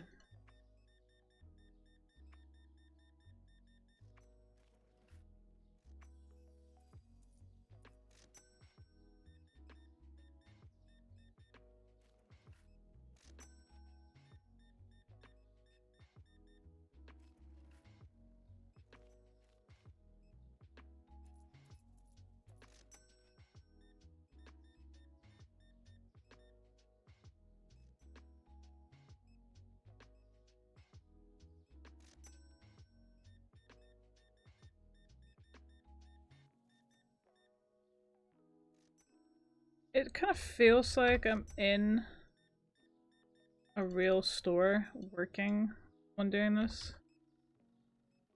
I just kind of go on autopilot. It is a pretty chill game. I really do like it.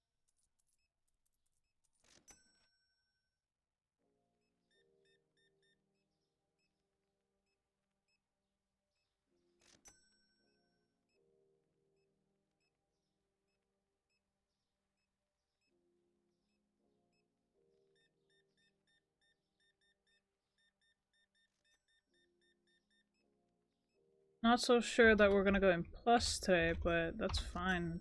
It's to be expected.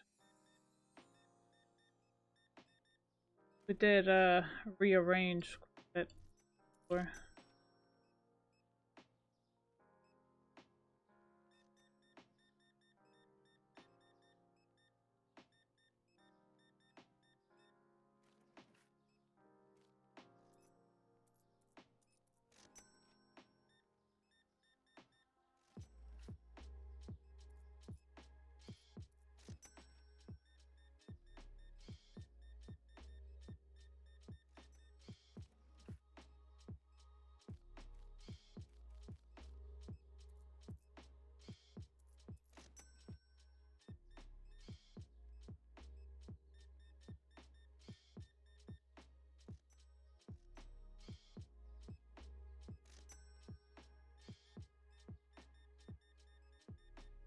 I mean, I'm not so fixated on making a profit right now.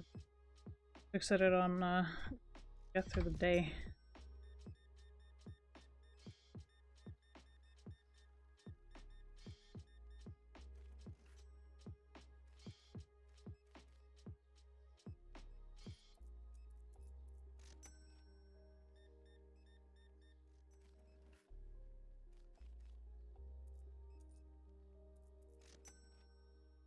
Alright.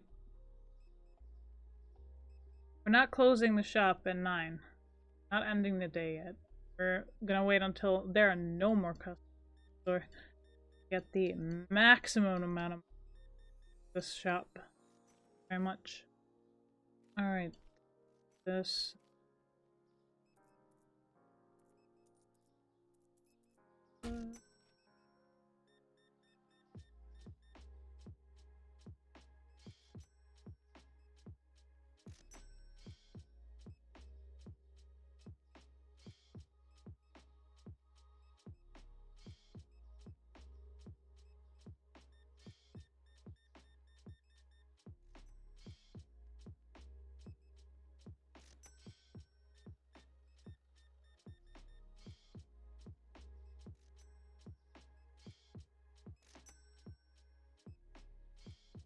Here we are.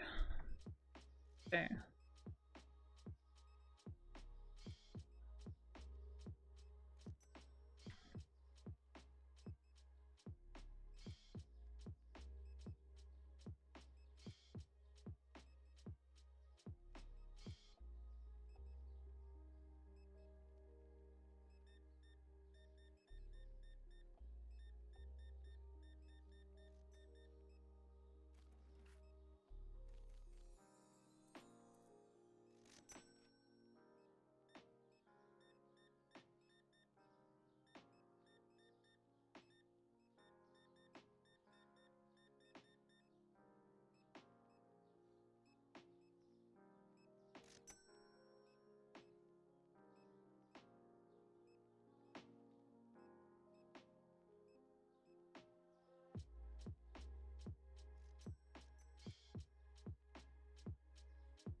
Okay, there are no more customers in the store, but we definitely want to mine it. Yeah. Alright, we're just gonna save. We did do quite a lot in Supermarket Simulator. I do think about it. Ugh.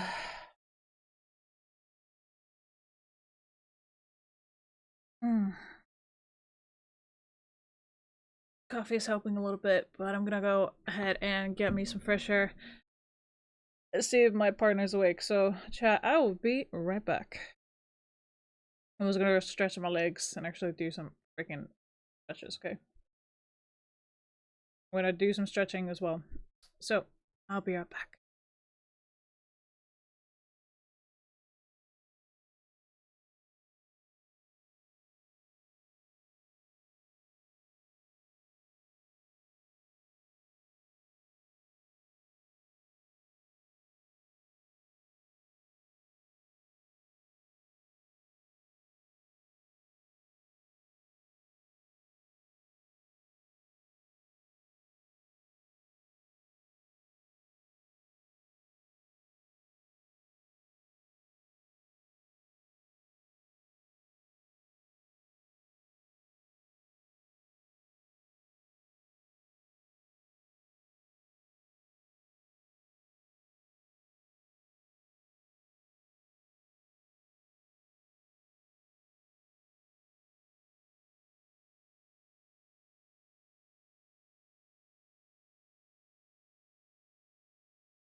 Okay.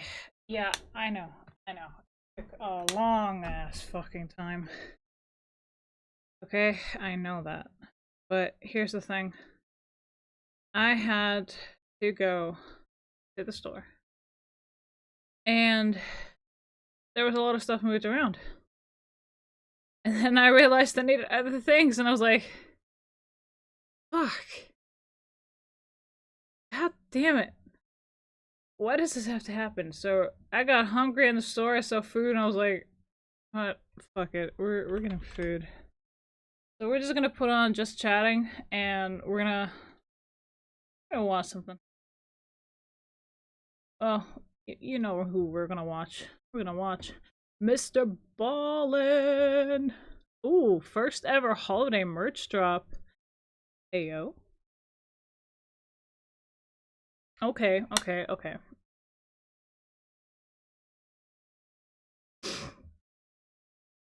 Hmm. Intriguing. Well, tap tap. The scariest basement story you will ever. Okay. You know what? Sold. Let's jump in, shall we? We're gonna shut up and eat. Okay, we just wrapped up the 15 city live tour. Like literally, this is my first day back in the studio. The tour was amazing, really. It was awesome. It was so good to meet the fans of The Strange, Dark, and Mysterious in person. That was really cool. But I knew there was one story I had to tell. First off, once I got back in the studio, and it's the one I'm doing right now. It is the final story from the set list from the tour. So if you didn't see the tour, well, you're in luck. You're seeing the best story of the tour. Now, technically, we briefly covered this story like 4.5 years ago. However, it was terrible. I went back and looked at this video, and it was just poorly put together. It's like really short, and so many of the key parts of the story were just omitted because I didn't know what I was doing. But now I sort of do, and this story was completely broken down, restructured, rewritten, and the end result is this totally horrifying, like, encore story from the live tour that I really think, even if you've heard the OG before, you're gonna love this one. This one, by far, got the biggest reaction from the thousands and thousands of people that watched this live. Okay, so this is called What's in the Basement, and it's really good. But before we get into that story, if you're a fan of The Strange, Dark, and Mysterious delivered in story format, then you've come to the right place because that's all we do and we upload once a week. So if that's of interest to you, please tell the like button you're going to gift them tickets to my first ever live storytelling tour, but don't tell them you got them tickets that are mid-row floor seats to the Indianapolis show. Also, please subscribe to our channel and turn on all notifications so you don't miss any of our weekly uploads. Okay, let's get into today's story.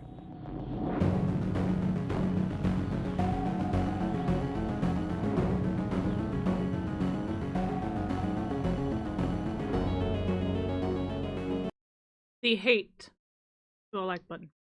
The hate for the like button is but yeah, the story is called What's in the Basement. I have never heard this story. So honestly, I'm actually really excited. Let's fucking go.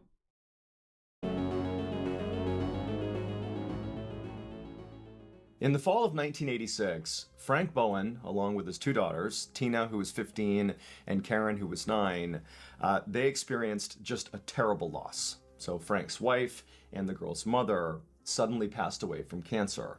And so that in and of itself was obviously tragic and terrible. But what made it even worse is that, she had been a working mom, and her income was a vital part of just making ends meet in the Bowen household. And so as soon as she passed away, as much as Frank just wanted to be there for his girls to help them grieve the loss of their mother, he really couldn't. He started immediately having to pick up all these late night shifts at his job, again, just to make sure financially the family was whole. And so it's like within days of the mother passing away, Frank is out late at work, and these two poor girls are just stuck at home by themselves, just totally grief-stricken and alone. And so in October of that year, on one of those nights where Tina and Karen were home alone and their dad was out working late, these girls, you gotta remember, they desperately miss their mother. all they want is to just have one more interaction with her. I mean, they can't believe that she's gone. They were so close with her. It's like their whole lives have been turned upside down. And so on this night that they're home alone, you know, putting themselves to bed, they start talking about how, man, I just wish there was just a way to communicate with mom. And at some point, one of the girls says, wait a minute, maybe there is a way to do that. So the girls owned a Ouija board, and a Ouija board is basically a way people believe they can speak to the dead. It looks sort of like a game board. It's got letters and numbers on it, and it's got a yes and a no on there. And there's this thing called a planchette, which is basically like this little free-floating dial, almost like a pointer that you can place on the board. And people that use the Ouija board will place their fingertips right on the edge of the planchette. Okay, I will say this now. I will say this now. Under no circumstances do you ever play with a Ouija board. It's not a toy. It's not for fun. Because if you play in the wrong place, and if you play alone, it is a horrifying thing. Hello, KG.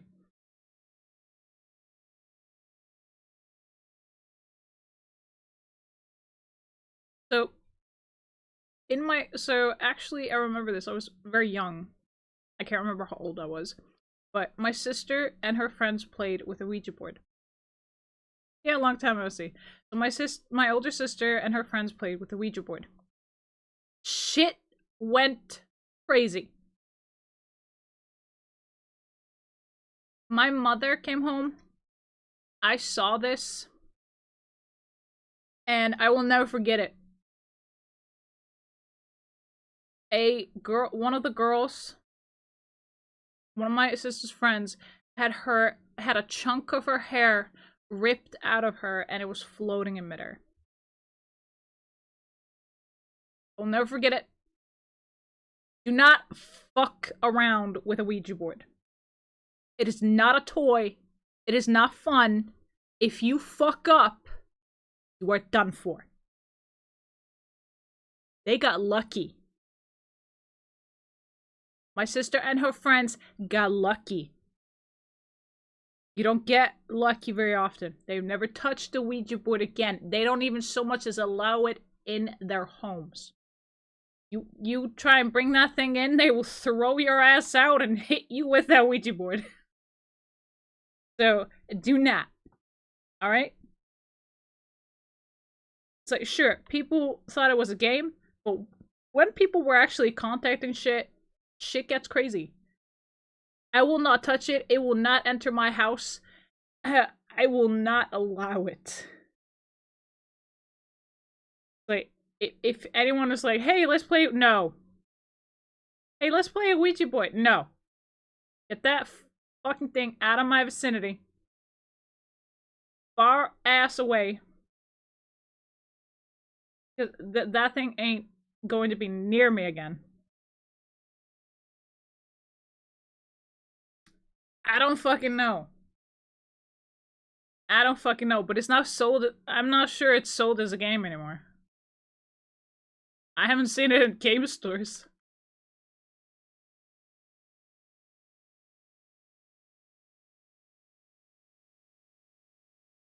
Dude, I have seen some weird shit happen with Ouija boards.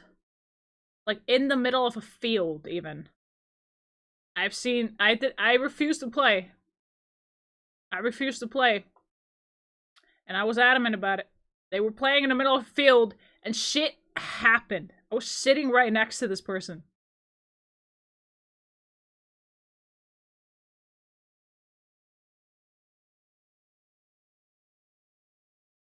A person who is never prone to seizures, ever, perfectly healthy, 100% clean bill of health, had a seizure. They took nothing, they weren't drinking, they were just having soda. They had their food, everything. There was nothing wrong with them. They had a full fucking checkup. Nothing. They had a seizure. No. I am not getting near a Ouija board. Fuck that.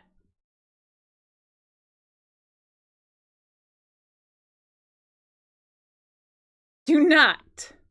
play with the Ouija board. It is not a toy. No matter what anyone tells you, it is not a toy. You play in the wrong place, you play in a graveyard, you're fucked. You play alone, you're fucked. You play in both the graveyard and alone, you're absolutely fucked. So please, do not. Because technically when you think about it, the whole fucking planet is a graveyard. So either way, you're fucked.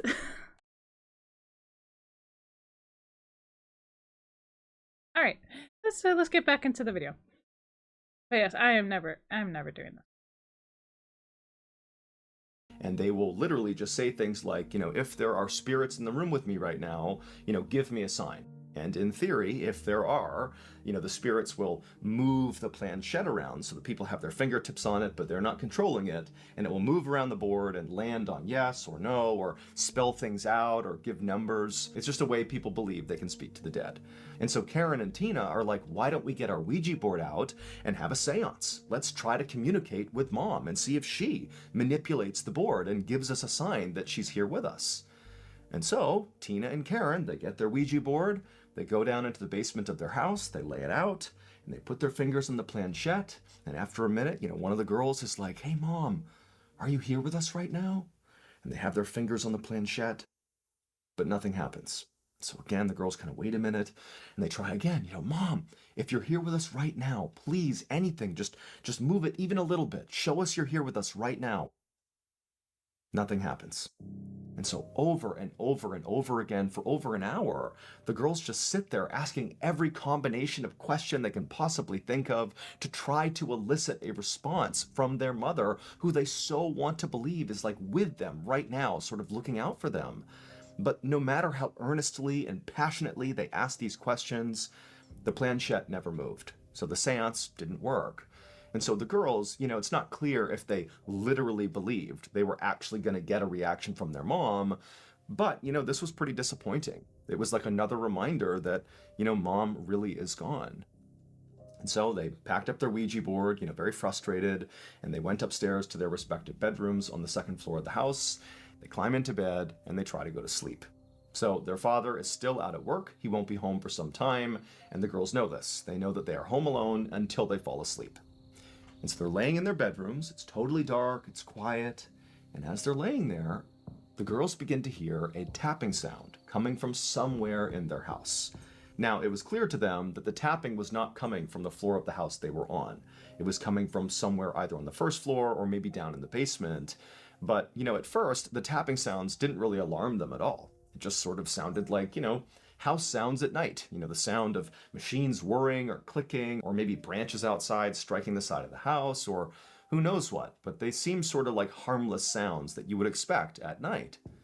However, as the tapping sort of persisted, it wasn't really consistent tapping sound. It was more sporadic, but it was consistently sporadic. Like it was obvious whatever this was, it wasn't stopping.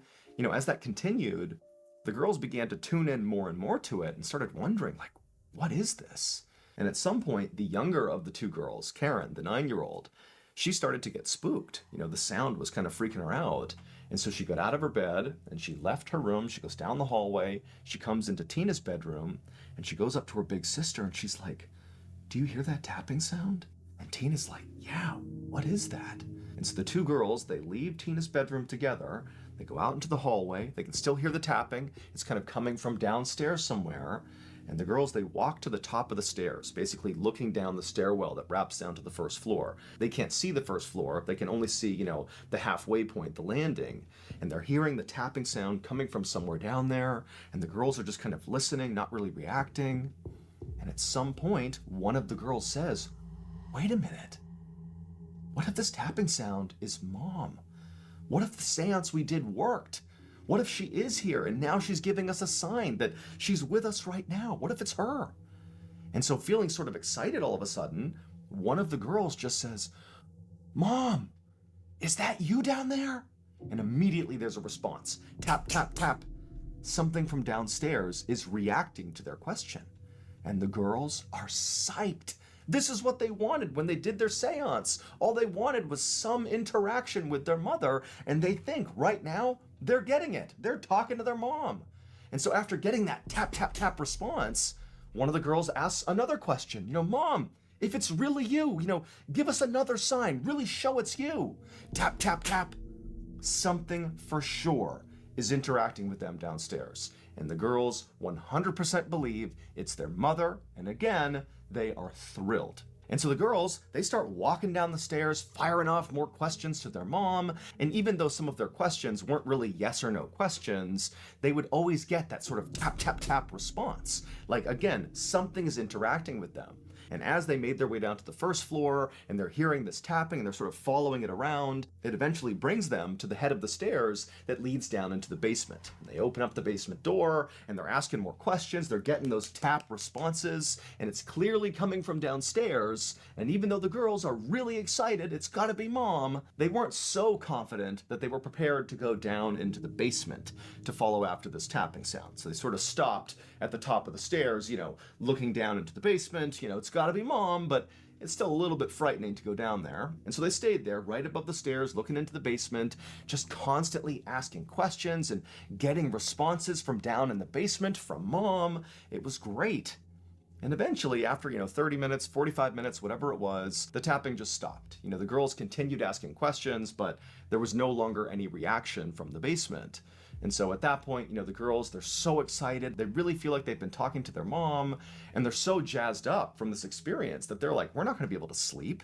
And so the girls just stay awake in the kitchen until Frank comes home from work. And when Frank comes inside and he sees his girls are awake, it's like midnight or whatever it is, he's sort of surprised. But the girls rush up to him and they're like, Dad, you wouldn't believe it. We had this seance and we heard this tapping sound and we know it was Mom. Mom is with us right now. We were talking to her. Now, Frank, he's totally caught off guard by what they're saying, but he also knows his girls, they're going through this horrible time in their lives. I mean, they've just lost their mother. He can't even imagine their level of grief. I mean, he's obviously grief-stricken, but this is their mom. And so he's seeing his girls for the first time in what feels like a long time, looking really happy and excited. So, yeah. It's always interesting when you get a response, sure. But what happens when it becomes violent? Or scary? Or just downright terrifying? Downright terrifying. So, thing is, when it comes down to Ouija boards, sure, it was sold as a game.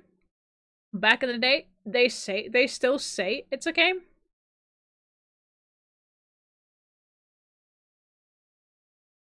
But it's not a game.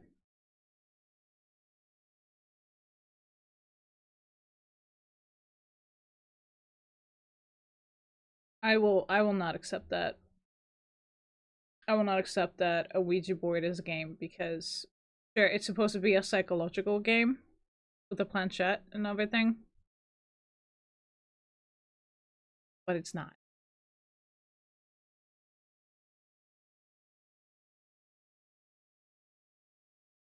So one of my friends actually played out in a field in the UK. And unlucky for them, it was a graveyard. Because someone found a very decayed tombstone as they were playing. So they were in trouble. Weird shit happened. And let's just say it wasn't a nice experience for that entire year for them. I don't know how they got rid of what they got on them, but it was a long time ago I heard this, but still, it was one of the more horrifying stories I have ever heard. But it's not mine to say. But I can give you the gist of it. It was so terrifying that one of them wasn't sleeping. Like, at all. They were trying to keep themselves awake with whatever they could find. Because they were having such horrifying nightmares. And it was just awful. Like, never remembered their dreams ever or nightmares, whatever, and now they just remembered these horrifying nightmares every night, and they were terrified. It was not because of the game. It's nothing psychological with it. They weren't phased by anything. They were skeptical of this whole thing. But when you start not sleeping and refusing to go to sleep, yeah, your perspective kind of. But a lot of things happened with them. They ended up burying that Ouija board really deep after saying goodbye, not taking it home with them, not doing anything. Guess what? It showed up at somebody's place.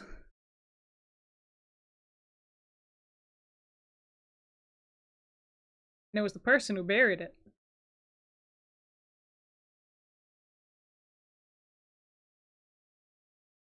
No one went back there. This was a few months after.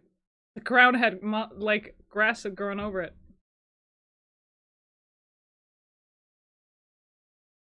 And everything is they even put a rock on top of it. It's so stupid. I don't even know how it happened. It's insane. Because the indicator for the Ouija board that was there was it had like an engraving at the back, like somebody had engraved their initials in it. Knife. Like really clumsily, you know? Like a kid. And it had that exact same initials in that exact corner, and that engraving was old. So yeah, fantastic. Hey, don't play. Don't fuck around, because you're gonna find out. All right, I'm just gonna. Okay, we're gonna continue this video. Let's see where this goes. And they're telling him that tapping sounds in the house are their mother. And so Frank, like, he's not going to pick holes in what they're doing. He's not going to question, what's actually happening in the house. Instead, as soon as they tell him all this stuff, he just goes, you know what, girls? Of course your mom is here.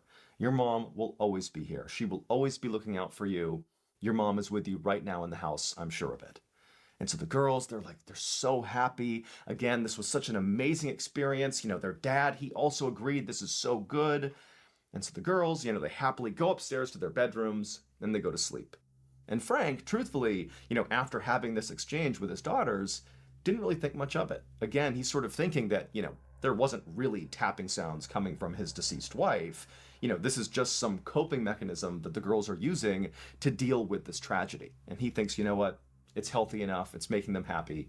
What's the big deal? And so Frank, he goes to bed. Over the next few days, the tapping sounds in the house would continue. And they were no longer just coming from the basement. They were also coming from the kitchen. They were coming sometimes from the second floor. They were sort of coming from all over the house. But the girls were the only ones who could hear the sounds. Like every time they'd hear the tapping, if their dad was home, they'd call him over, but Frank wouldn't hear anything. Now again, Frank doesn't really believe that there's actually tapping happening. He doesn't think this is actually real at all, but he's playing along with it because, his girls are happy, clearly this is their coping mechanism. And so again, Frank's not thinking much of it. It's harmless. The girls are frustrated that he can't hear it, but again, it's overall still a very good thing. It's mom. Mom is trying to communicate with them. However, after a few days, post-seance, as the tapping continued, the girls began to change their attitude about the tapping sounds. The first day and over those first few days, it really did feel like a good thing. This is mom. This is positive. This was definitely a good thing. But after about 72 hours, post-seance, the girls began to sort of feel frightened by the tapping because the tapping no longer was really just coming mostly from the basement. It now started coming almost exclusively from their bedrooms at night. So they'd be laying in bed and they'd hear, tapping underneath their beds. They'd hear tapping in their closets. And it was frightening. And they would call their dad in and he'd come into their bedrooms and he wouldn't find anything. But now, Frank, who previously had just sort of let this continue, this is his girl's coping mechanism for this terrible loss, now he's seeing that his girls, they don't really think it's mom anymore. They don't know what this is. And it's also disrupting their sleep. And so now it's not a healthy thing anymore. This is a problem. Like, it's disrupting his girls' lives. And so Frank begins at this point, 3 days post-seance now, he begins telling his girls, like, hey, come on, guys, there's nothing to be scared of here. These tapping sounds are just normal house sounds. You're overthinking it. Like, there's nothing that's going to harm you in the house. Mom is definitely here looking out for you, but she's not making those tapping sounds. You got to let this stuff go and just forget about this stuff. But the girls, they're like, Dad, we're not making the tapping sounds up. Just because you don't hear them does not mean they're not real. And they began to tell their dad, like, we think the seance worked, but we actually no longer think it's Mom that's sort of come out of the seance. We think we unlocked a different spirit, an evil spirit. And now that evil spirit is haunting our house. And so Frank, at this point, he's like, guys, that's not what's going on here. You really need to stop. Like, these tapping sounds are not real. They're in your head or they're normal. And so Frank and his daughters really began to fight over this because the girls, they know they're hearing sounds, and Frank's like, I'm not. And so they're really starting to fight over it. The girls, they're getting more and more frightened just being in their house, in particular at night when these sounds would typically start. And so fast forward about a week after the seance, and now the girls really are so scared to be in their house because of this tapping, which they believe is now this evil spirit in their house. They're finding all sorts of excuses to just stay out of their house. Like when Dad's at work late, they're trying to stay at their friend's house and not be home because it was too frightening. And Frank, he's sort of at his wit's end with what to do with his girls, because now this thing that's going on in the house, this delusion, as he believed it was, that his girls were suffering from, it was really disruptive and unhealthy. And he began telling his girls, like, if you can't stop with this whole tapping delusion, you're going to have to go to grief counseling. Like, this is too much. And so, again, fast forward about a week here, and that's what's going on in the Bowen household. And on this particular day, the girls, Tina and Karen, they didn't have a place to go that night. They didn't have a friend who was available. And so they're home at their house alone. Frank's out for the night doing a late night shift. And the girls, they're in their kitchen just kind of hanging out. They're pretty anxious here. And they start to hear tapping sounds coming from the basement. Now, by this point, the tapping sounds were so common that just hearing the tapping sounds was not like this horribly frightening thing. It was just sort of this very unsettling thing where nobody knew what they were. And again, the girls think it's something evil. But on this night that the girls are alone, Dad's gone, Tina, the older of the two, she says to Karen, like, Dad doesn't believe us. He does not believe that there's tapping sounds in the house. And so we, right now, need to go down in the basement and investigate, because if we don't, no one's ever going to look into this. Like, nobody believes us. And Karen is horrified at the idea, Karen's the 9-year-old, of going down into the basement, to go see what this tapping is, but she doesn't want to be away from her sister, and so she's like, okay. And so Tina gets a knife from the kitchen, she goes to the door to the basement, Karen follows right behind her, and Tina, she opens up the door, and the two girls begin going down the steps. And once they get to the bottom of the steps and they're in the basement, it's just this kind of blank slate down there. There's a washing machine and a dryer, there's some boxes, but it's just sort of a dank, sort of open, nothing cellar down there. And the girls, when they got down there, they're looking for the origin of this tapping sound. And on some level, they expected to find something that was making these sounds because they've been hearing these sounds. For them, it's not a delusion. Like, every time they hear these sounds, they are real to them. Just because their dad doesn't hear it does not mean it's not real to them. And if you look at the beginning, when they first started hearing the sounds, they thought it was their mom. And they never really fully investigated. They maybe didn't want to find out that, perhaps the tapping sound was, a washing machine or something, because that would destroy the illusion that it was their mom. So they never fully investigated then, and then the next few days after that, when it sort of transitioned and became a scary thing, the girls also never really investigated because it was scary now. They didn't want to know what was making this tapping sound. And so now here we are a week into this, and they've gone down into the basement where they've heard the tapping sounds, and they're like prepared to see something that is making this sound because it's real for them. Like maybe it's a raccoon or some animal that's gotten into their house, but there has to be something because they hear these sounds. But now they're looking around this basement and there's nothing. There's nothing that could possibly be making this sound, and the girls are horrified. And so after being down there only for a couple of minutes, Tina, who's got the kitchen knife, she's like, Karen, let's get out of here. Like, this isn't right. Let's get out of here. And so the girls turn around and they begin going back up the steps. And as they do, they notice something on the stairway wall that they didn't see on the way down. Written in red on the wall are the words, I'm in your closet, come find me. And when the girls see that, they are horrified. And they sprint up the stairs, they bolt out of their house, they go to their neighbor's house, start banging on the neighbor's door. The neighbor comes to the door and he's like, what's going on? And the girls are like, oh my God, we had this seance, we've been hearing tapping in the walls, and now somebody's written on the walls, we don't know what's going on. And the neighbor is so confused, really doesn't understand what's happening. And he's like, look, girls, just come into my house, you're safe here, we'll wait for your dad to come home, he'll know what to do. And so the girls, they're hysterical. They go into the neighbor's house, they shut the door, and they wait. And then a little bit later, Frank Bowen, their dad, he comes home. The neighbor immediately flags him down and calls him over. And he's like, look, here's what happened. Your girls came over. They said, something about writing on the walls. I don't know. And Frank's like, okay, all right. And he tells his girls, like, look, stay here. You're safe here. I'll go check the house and make sure nobody's in there. Frank, at this point, in no way suspects that there's anything, evil or bad in his house. He thinks this is just a continuation of this delusion the girls are sort of acting out. And so Frank, alone, goes back to his house. He opens up the door, he goes inside, he searches the house, and he looks everywhere, but there's nobody in the house. He does find the writing in the stairwell going down to the basement. It does say, I'm in your closet, come find me, but it's written in ketchup. And so after, again, searching the whole house and finding nothing other than this writing, Frank goes back over to the neighbor's house and he talks to his girls, and he's not mad at them. In some ways, he feels like all of this is basically his fault. Like, he should have handled this more aggressively at the beginning, and he let it get to this point. And so he tells his girls, like, look, I know that you wrote those words on the wall. I know that all of this is sort of a delusion that's playing out that started with, something good. You thought it was mom. But now it's become something that isn't good. It's disruptive. You've convinced yourself the house is haunted. And I'm very worried that this is a product of grief. Like, grief is leading you to do these things, and it needs to stop. And so starting tomorrow, you're going to go into grief counseling. We need professional help here to make sure you girls are taken care of. I should have done this from the beginning, so we're going to make that happen right now. Now, the girls knew they didn't write that on the wall. They're not making the tapping sounds. But they also knew their dad 100% didn't believe them, like zero, and it was not going to change. And on some level, like, they think maybe there's truth to what he's saying. Maybe they are so grief-stricken that they've convinced themselves of things that are not real. And so in this sort of vulnerable moment where the girls are totally upset about what they've seen and what they've heard, they just tell their dad, like, fine, like, whatever, we'll go to grief counseling. Yep. When you say stuff like that, people just try and explain it away.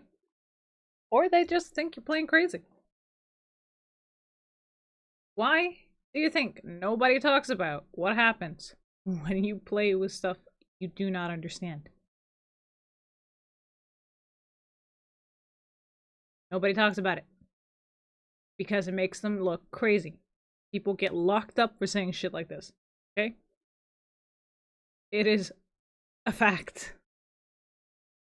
Unless you have proof, video proof or whatever, and still they won't believe it, and they say it's edited, even though we have multiple fucking feeds, and they still won't believe it. Even when it's live, they won't believe it. I'm like, what?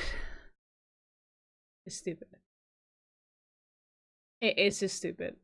But yeah, let's continue. This is why you never hear these stories.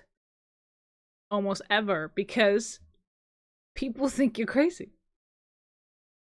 People will think you're crazy. That is just the ugly truth.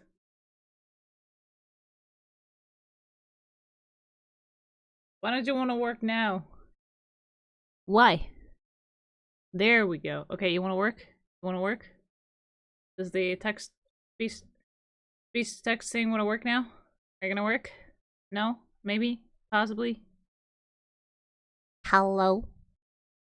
No? Hello? I think I broke it again. I think I broke the caption thing. I broke the text-to-speech thing. No, I'm sorry. I broke the speech to text thing. Holy fuck, I can't speak.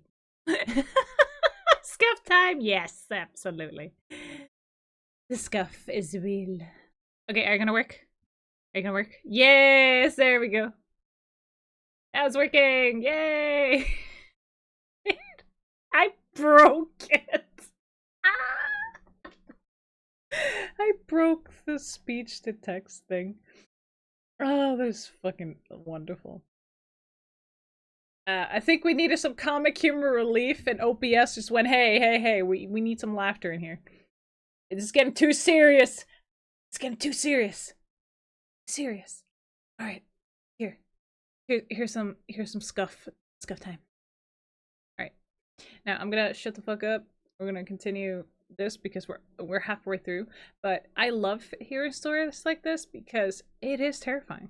It, like, you never know what happened. I mean, Ed and Lorraine Warren have files of stuff that happened, and they have disproven things that people claimed, and also proven things that people have claimed as well. So yeah, shit is real. Certain things is real, others are not.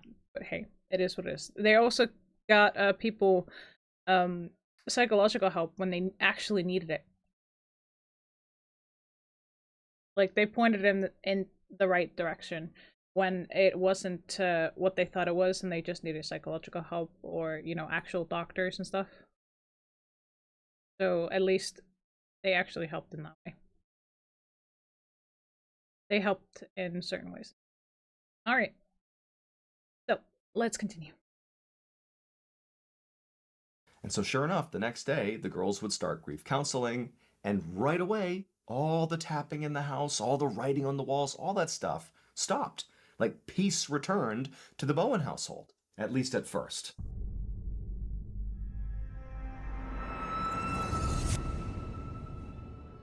As you may already know, I recently was on tour. Me and my team spent 4 weeks traveling in a bus around the country, telling stories live to thousands of people. It was totally incredible and surreal. But I've got to say, the best part of the whole experience was just getting to interact with you all in person, fans of the strange, dark, and mysterious. And also, pretty much everybody turned out in flannel. It was like a sea of thousands of people rocking the flannel. Because basically at this point, the official uniform of the strange, dark, and mysterious is the flannel. And guess what? I have a surprise for you that has to do with flannel just in time for the holidays. I am so excited to share that our brand new official Mr. Ballin flannel is now for sale on shopmrballin.com. But hurry, because quantity is limited. This is a first come, first served situation. But it's not just a flannel. We actually have a whole new collection for the holiday season. And they include things like the Mr. Ballin Christmas sweater. We also have a hat, we have a hoodie, there's a blanket, like a flannel blanket. There's ornaments, there's stickers, there's pins, and much more. But don't wait too long to buy this. Stickers? Sorry. I'm sorry. Stickers!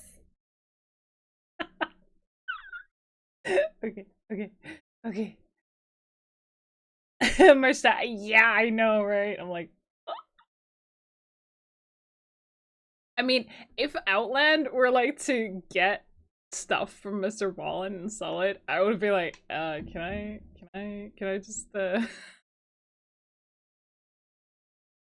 would be broke so fast. I would get broke so fast.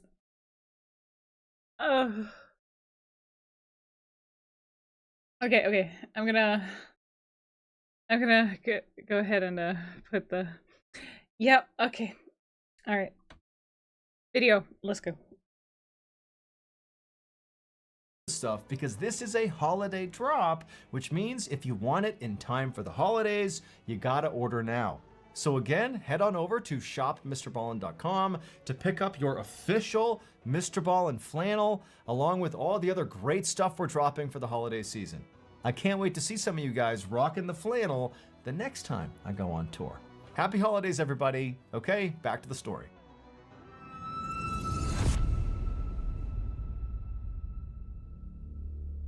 Fast forward 3 weeks to December 8th, 1986. So this is 3 weeks after the girls began their therapy, and in those 3 weeks, the Bowen household is totally calm. There's no more tapping, nothing, everything is fine.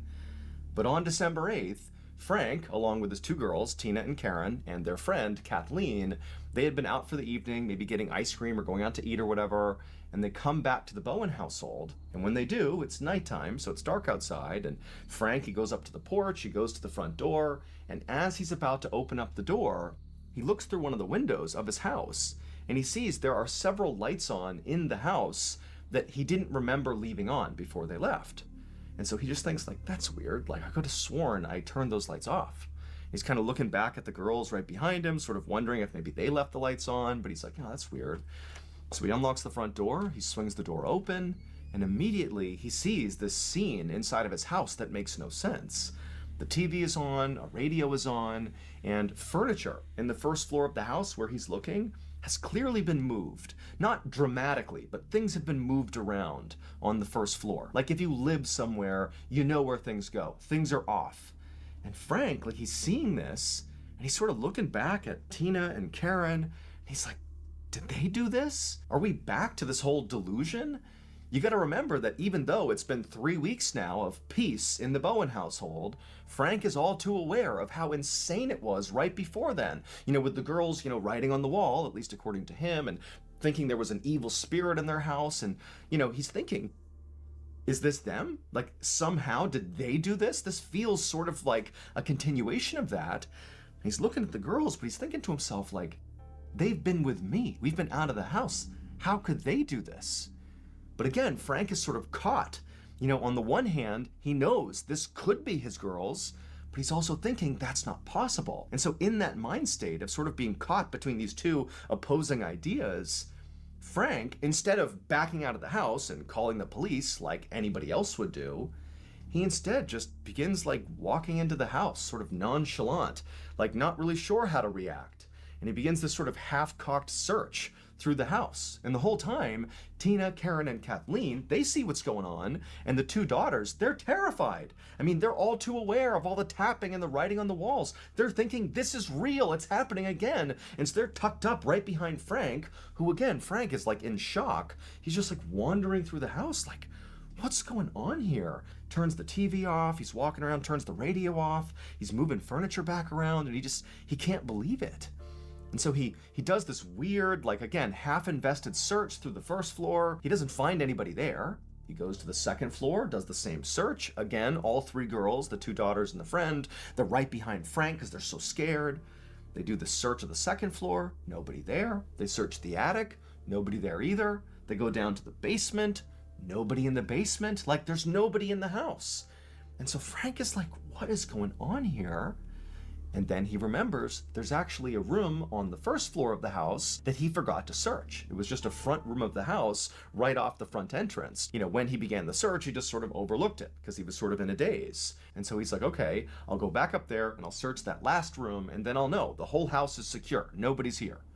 And so Frank goes back up the basement stairs to the first floor. The girls are tucked up right behind him, still so scared.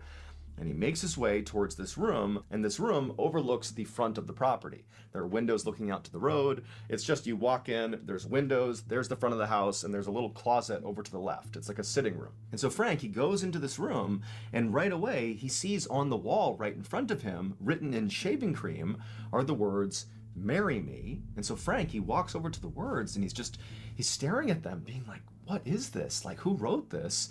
The girls, again, are right behind him, tucked up against the back of his legs, and he's staring, and as he's doing that, he hears movement in the closet in the room that he's in. And Frank turns, and he looks at this closet. The doors are open to this closet, but it's a dark closet, and out of the closet walks a man who was wearing a dress, Frank's dead wife's dress. This person had clown makeup on their face, and they were wielding a hatchet. And they walk out of the closet, and they look at Frank, and they look at the girls who are so shocked, they're just in silence staring back at the sky. And this person looks at Frank and goes, "You and the girls, go upstairs." And so Frank immediately goes into protector mode, and he gets between the maniac and his girls, and he just tells the girls, like, go up the stairs, do what he says. And the hatchet-wielding maniac just sort of walks along, following after Frank and the girls. Again, Frank sort of staying between this person and the girls. And so Frank shepherds the girls up the stairs, and he's like, go ahead, girls, first bedroom, go in the first bedroom. So they go upstairs. All three girls go into the first bedroom. So Kathleen, Kara, and Tina. And then Frank, he goes into the bedroom, and the maniac's right here in the hallway about to follow after Frank. And as soon as Frank gets in the door, Frank shuts the door and holds it shut, and there's suddenly this struggle between the maniac in the hallway and Frank. The maniac's trying to get in, there's this vicious struggle, and Tina, who's already in this bedroom, just turns, runs, and leaps out the second floor window. And so she smashes to the ground, she runs next door to that neighbor's house, she slams on the door, the neighbor comes out, and Tina's screaming about, there's someone in my house! And so the neighbor at this point knows this is a real emergency, they call the police, and then minutes later, the police show up, and when they get there, they look up at the Bowen household, and Frank Bowen is leaning out of that second floor bedroom, and he's screaming to the police, hey, there's somebody in here, he was just at my door, he's gone, I don't know where he is. And police, they get over, they put a ladder up to the window, Frank comes down, they get the other two girls down, so everybody is safely out of the house now. They've been moved over to that neighbor's house, and now the police are going to go into the Bowen household to find this dress-wearing, hatchet-wielding, clown makeup-wearing maniac. They're going to find him and put him into custody.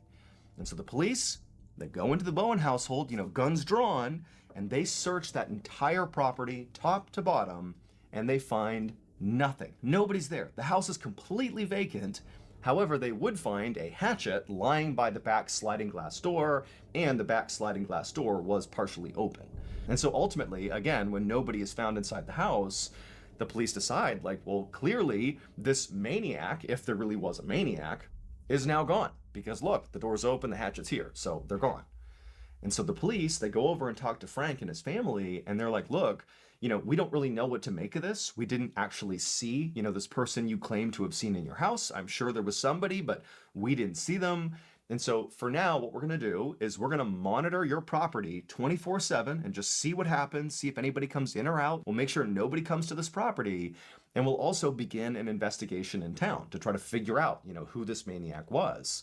And in the meantime, you and your girls go stay with a family friend or something. Just don't be here because we don't know what's going on here. And so Frank and his girls, they went and stayed with a family friend, and the police began their surveillance of the Bowen household.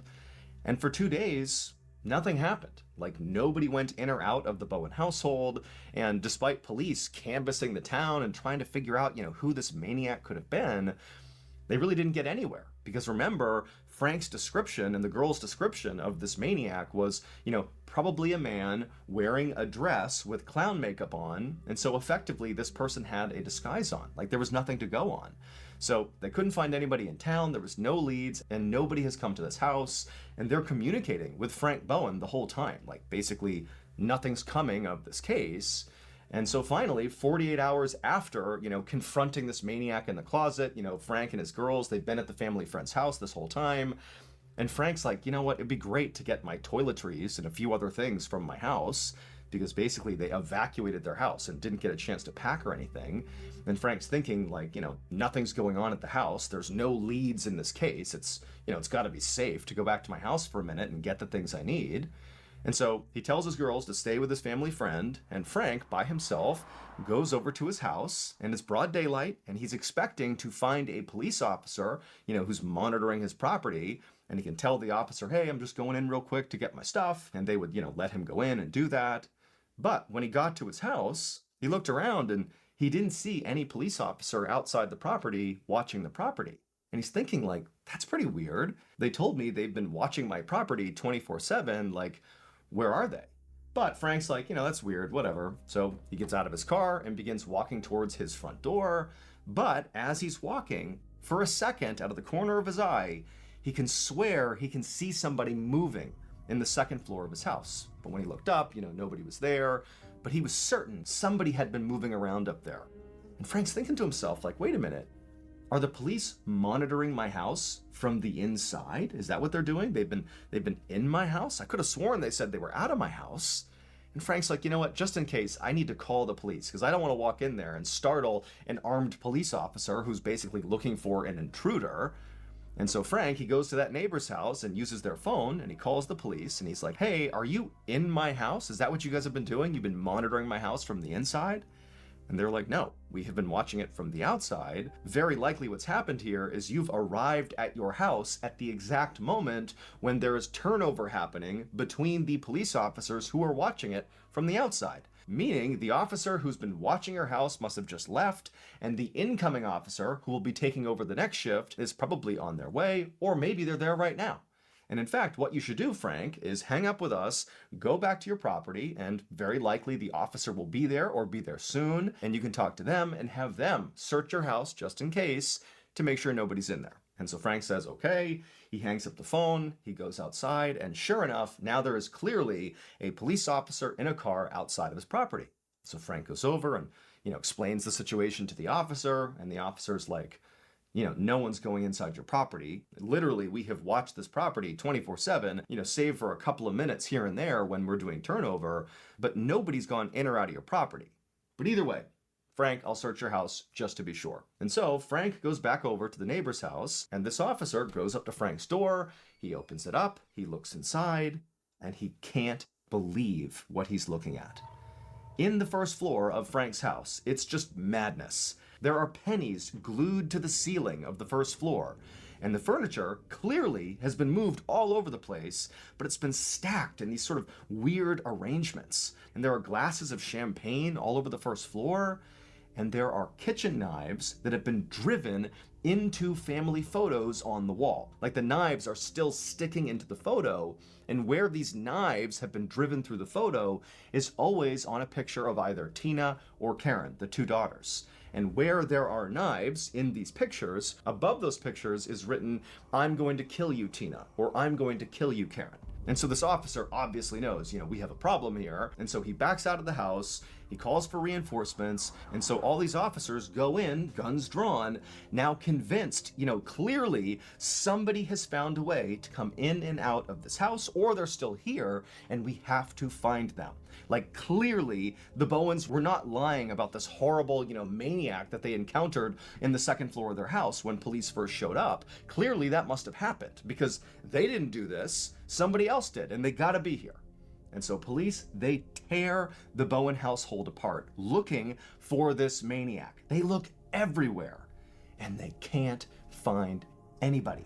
There's nobody in the house. And on top of that, it had snowed outside, and before they went in, they made sure they walked around the property to see if there were footsteps coming in or out of the property, and there wasn't. Like, it's not possible what they're seeing. But they've now torn the house up, looking for anything, and they found nothing, other than, again, the madness they've seen with the furniture, the writing, the knives. That's all they've found. And so after hours and hours of this very frustrating search, a few of the officers found themselves in the basement, and they're just standing there talking to each other like, this is crazy. We must have missed something. Like, what is it? And at some point, one of those officers who was having that conversation, he had his hand resting on the washing machine, and he's just sitting there like, yeah, what did we miss? What did we miss? And suddenly, as he's leaning against the washing machine moved. And so suddenly there's this gap that's been created by moving the washing machine, and the officer looks at the wall where the machine had been sitting before, and clearly there is a hole on the wall. And the officer gets out his flashlight and he looks in the wall and kind of scans down, and he sees there's this tunnel that's been burrowed in the wall of the basement, and it goes over to the corner, and looking back at this officer is Danny LaPlante. And he's crouched down, he's got a hatchet over his shoulder, he's wearing a dress, and he's staring back at this officer. I'm going to tell you about Danny LaPlante because this story takes a very dark turn. So Danny LaPlante was 16 years old at the time he was pulled out of the wall. And 6 months prior to being pulled out of the Bowen household's wall, Danny had had this very brief interaction with Tina Bowen, the 15-year-old. Apparently they went to school together or had some interaction in town, but Danny had sort of fallen in love or had some sort of romantic interest in Tina, and he felt like Tina had rejected him. Now, Tina did not remember any of this with Danny. This is entirely Danny's memory of what happened.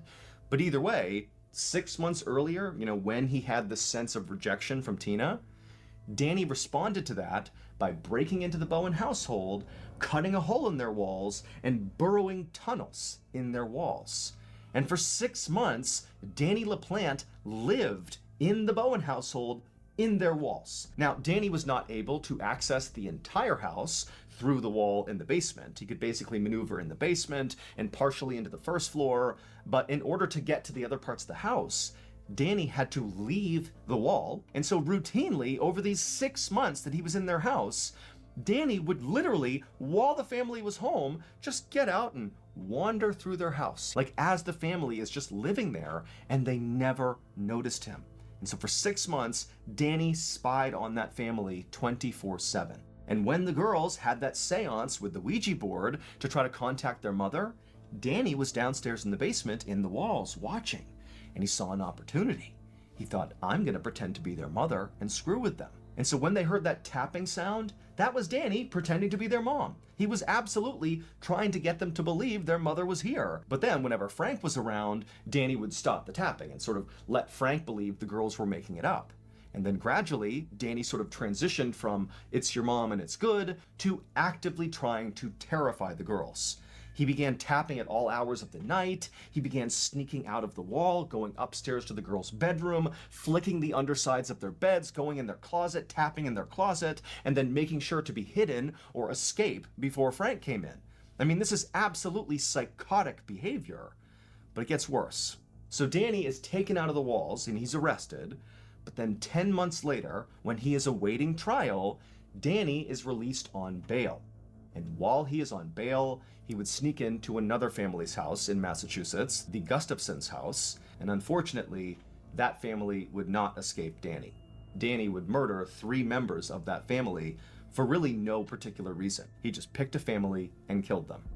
And so very likely, if Tina had not leapt out of the second floor window when Danny revealed himself in that dress with the hatchet and got them to go up to that bedroom, if Tina hadn't leapt out and if Frank hadn't held off the door like that, almost certainly Danny was corralling that family into that room to kill them with the hatchet. But Tina basically saved their lives. As of this video, Danny LaPlante is still alive and he's serving multiple consecutive life sentences, and he actually recently was put up for parole. He didn't get it, he did not get parole, but during his hearing for his parole, when he was rejected, he was determined to be one of the most psychopathic inmates in the entire prison system. Well, that took a turn. Well, that took a turn.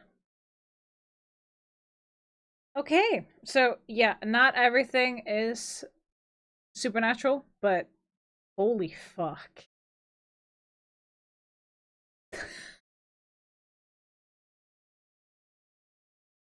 Why would you let the guy out on fucking bail? You should have just kept him there. Fuck.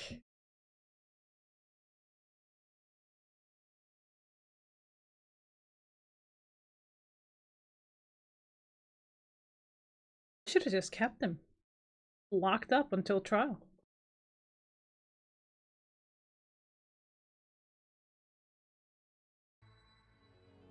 And now, here is a clip from the latest episode of Redacted. Enjoy. No. Thank you, Mr. Ballin. Not everything is supernatural, but it is what it is. Now, let us see. I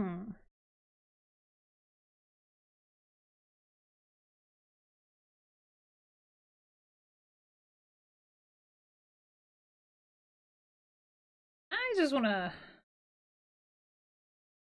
chill a little bit.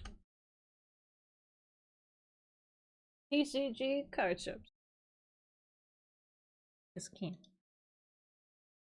The keen. Okay, it's gonna get a little loud.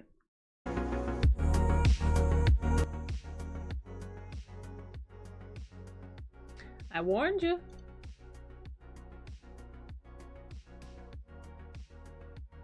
No. Like, I don't like the music in TCG card shops or whatever, if there is any. But it's because it's just like, why? Why? There's that. But I just like to have, you know, actual nice music to the ears, or pleasing to the ears, except instead of a whatever music there's in this game, because I hate it. Like, I do not like it. I do not appreciate it. Because it's just like, no, I'd rather let my ears bleed. Well, I'd prefer they not bleed in this case.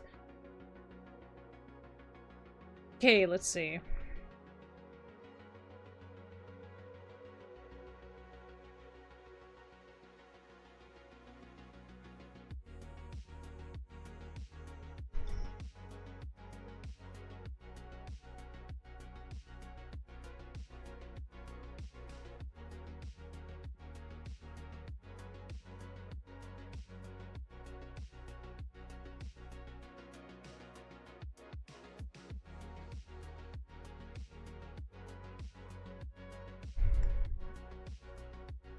We're gonna have to get a few things here.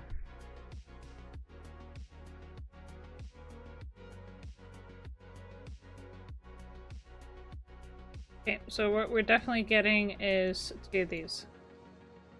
And then we're gonna be getting 1 box of these. We need the green boxes, do we? That we have. Those are the green boxes. Never mind. Okay, we need 1 of those figurines. 1 box of these figurines. Let's see.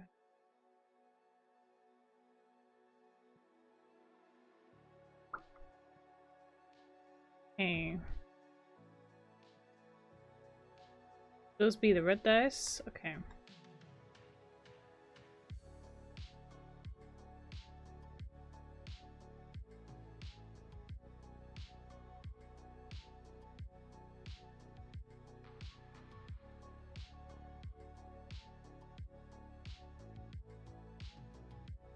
Okay, we need some sleeves. So these ones and these ones. Okay, we need those. Okay, let's get 3 of those.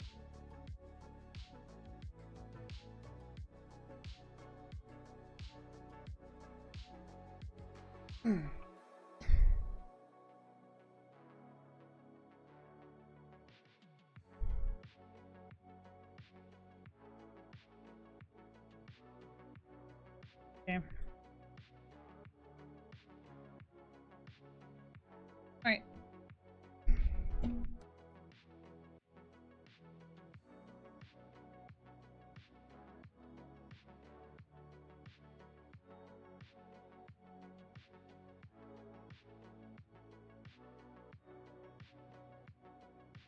And we seem to be selling a lot of these boxes.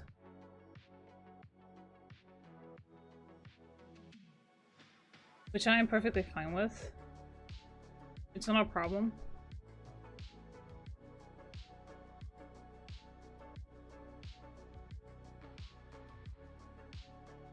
It's just one of those things. Okay, so there. I'm just putting stuff away so my worker can actually restock the shelves when, you know, there's stuff missing. Instead of not. There. And let's see about putting up some cards before we open up shop.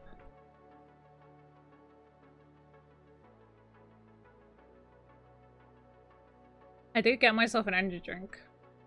Just to, like, so I can actually stay awake. Even though I have ADHD, but I'm like, the caffeine is helping.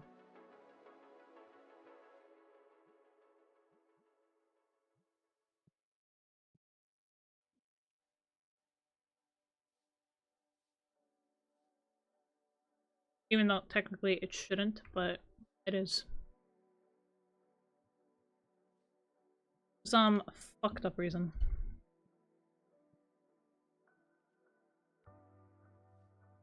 Do I know why? No.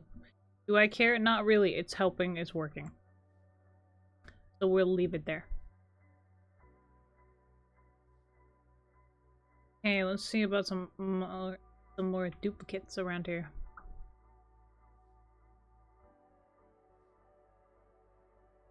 I've been lucky and gotten like duplicates and certain things that are just like, hey, this is cool. All right, let's open up shop. Do this.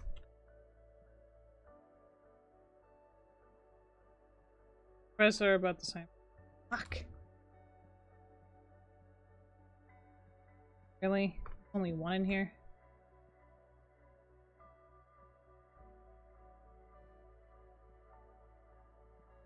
Because since there's only one, I'm like, you know what? Fuck it. I'll just grab that one and open the last one.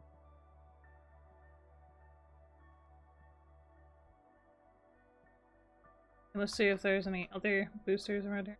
Why the fuck was that over there? It shouldn't even be there.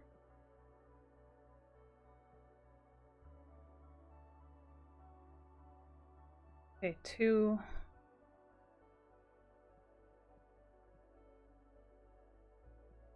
Fuck. And let's open these.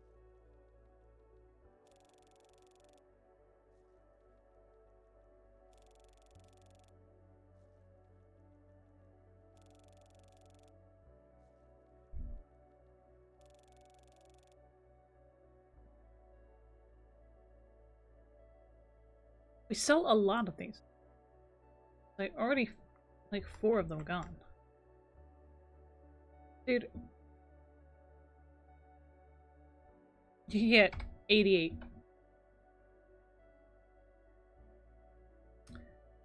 $90.9. Yeah, now we're gonna sell that. We're gonna put that right up. That. Okay, page 22. 3. Okay, 24. That's wrong. Destiny, let's see.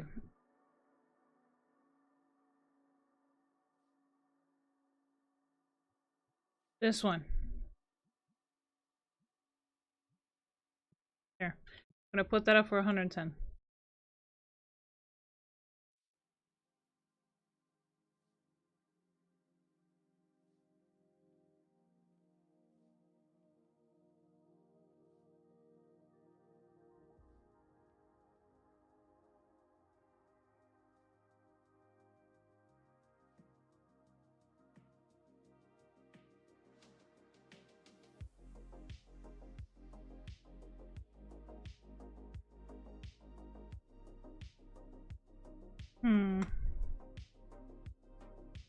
Let's see.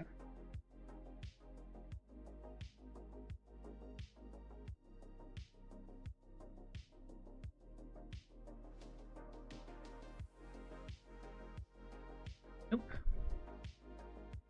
We ain't buying that card. Okay. Page 22. What's 23? 24. Here it is.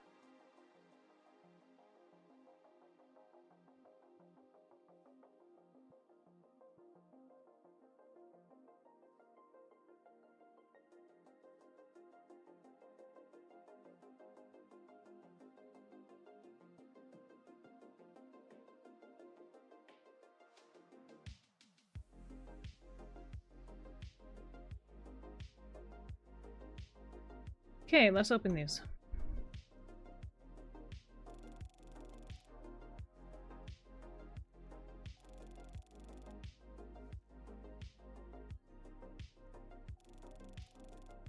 Alright, I got a new card on the Destiny set. Another one.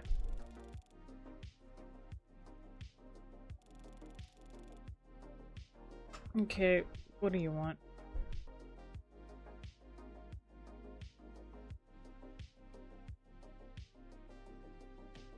That was a new card. $13. Not too bad.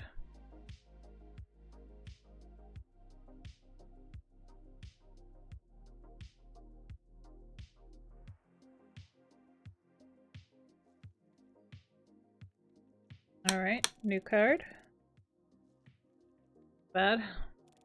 I'm just hoping for one of those cards that I can actually sell to make a profit.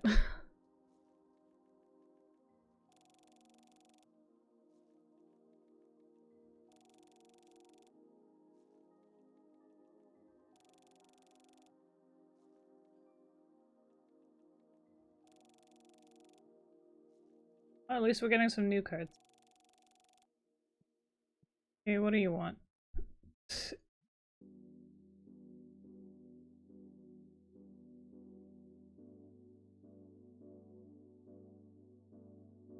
And we ran out of those boxes, and my worker is not prioritizing these.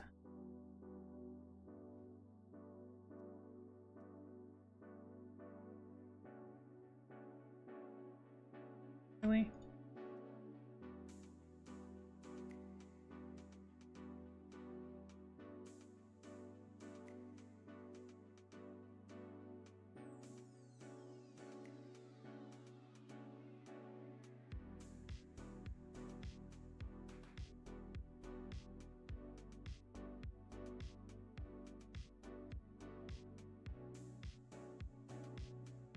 Fuck it, we're gonna try our hands with these.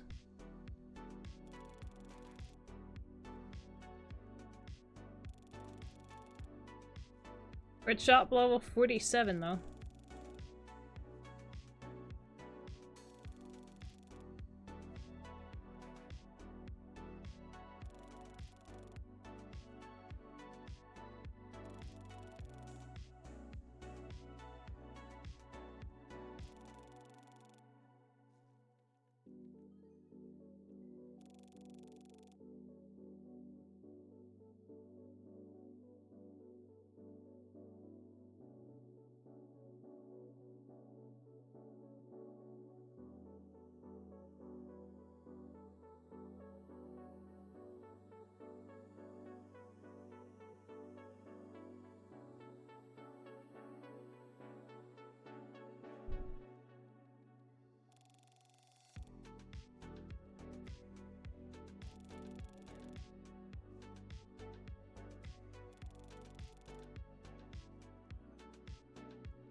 Let's open up these.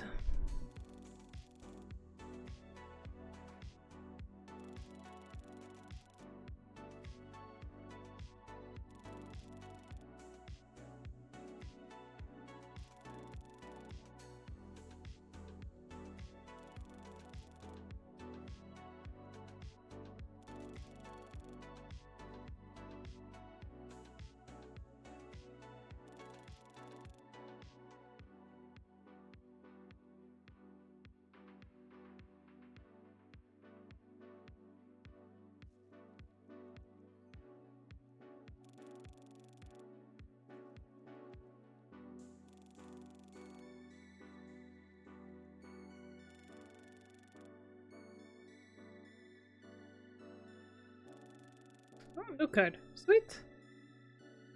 Alright. I need to start putting up some cards for sale.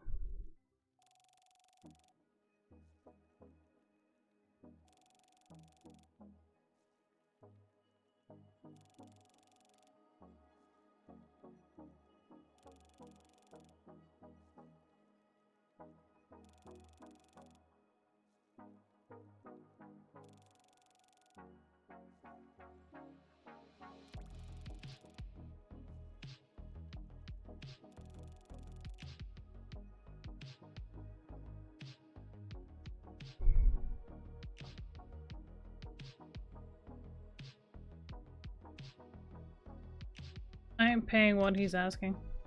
Good.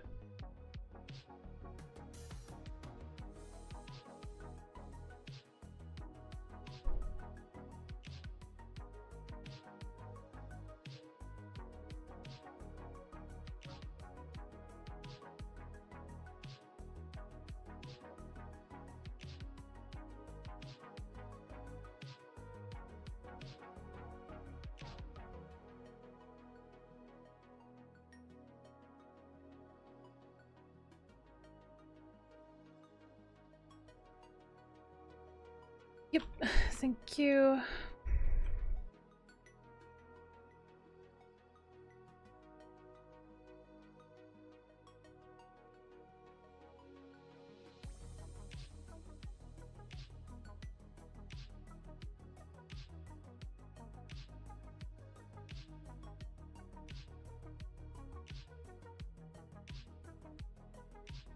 Oh, that card was like, what?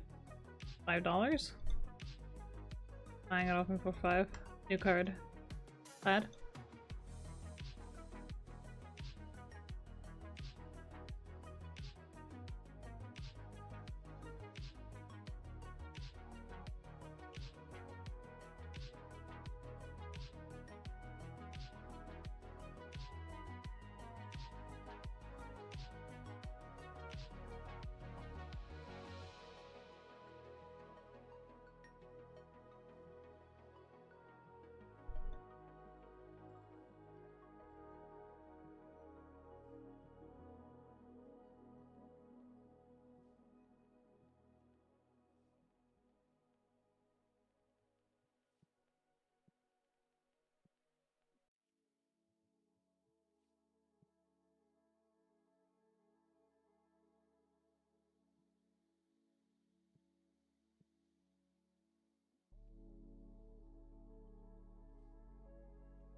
Okay, there.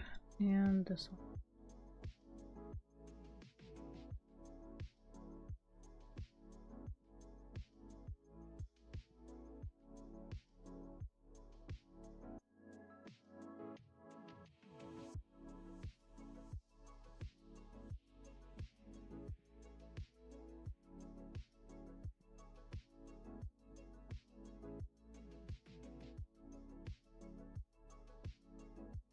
Yes, very good.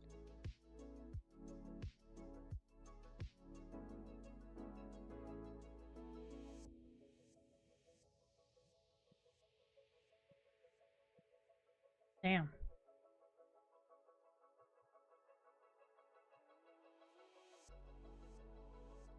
A new one?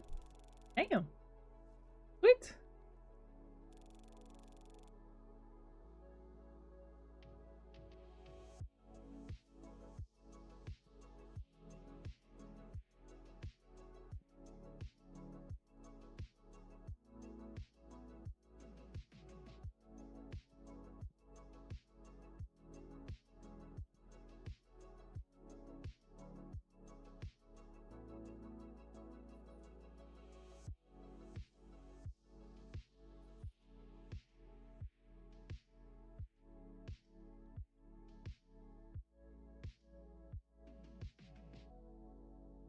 Alright, let's see.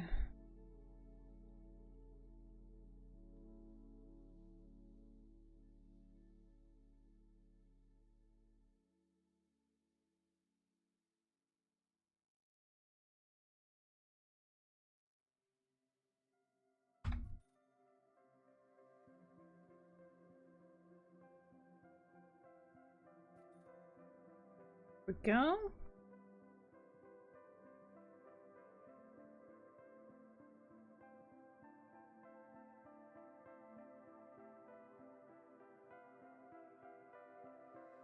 Let's see how many we can get of these.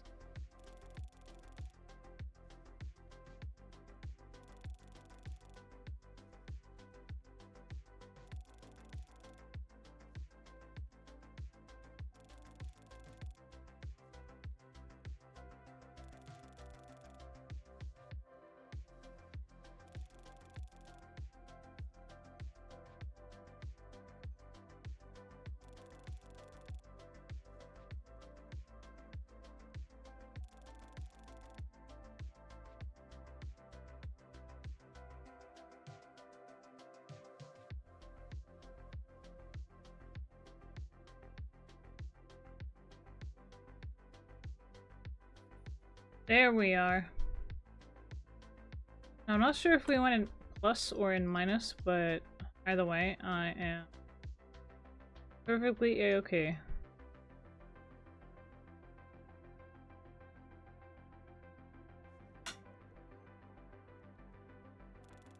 Alright, extra one of those. We're just gonna open up a few packs and see what we get.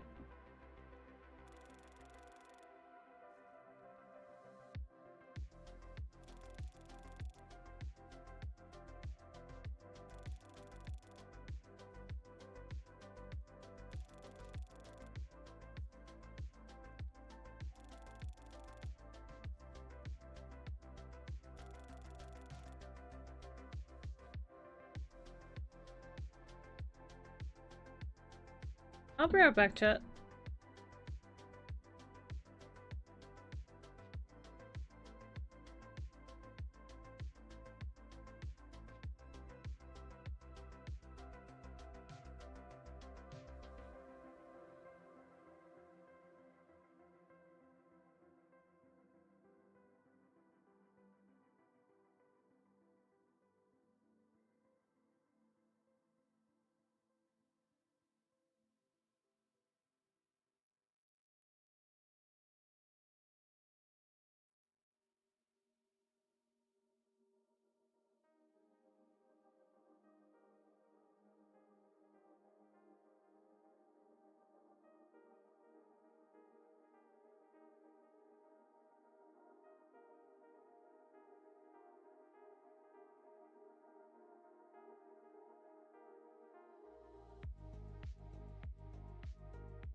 Alright, we are back.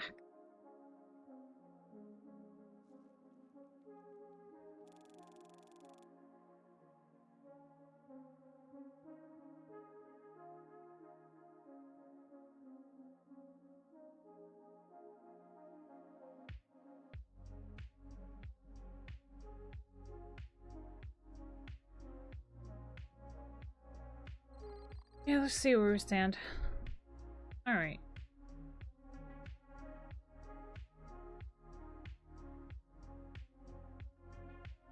I want to stream longer and I want to stay longer, but I'm being honest, I'm just really tired. We have been on for about 5 hours.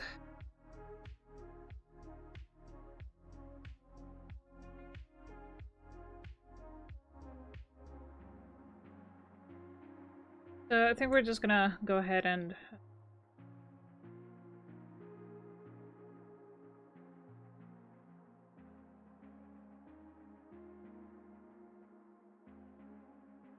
so let's go ahead and copy the raid message.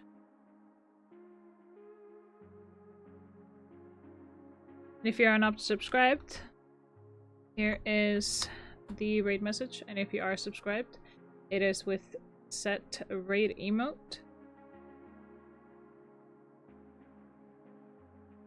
Like so.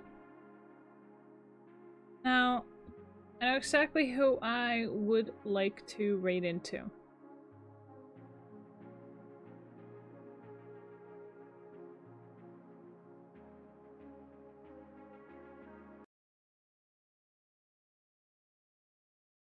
Now, everyone. Thank you so much for joining me here today. We're gonna raid Reverend. He is a wonderful, wonderful creature, and he is currently playing Dead by Daylight.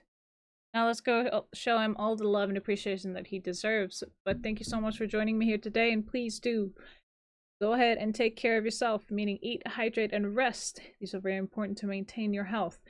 And of course, if you have the opportunity and or the energy, please do try and take care of each other. But most importantly, do remember that you are beautiful creatures.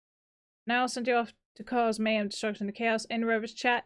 But I hope you have an awesome, kick-ass start of your weekend. And I'll see you all on Meow Day. So until next time, darlings. Mwah!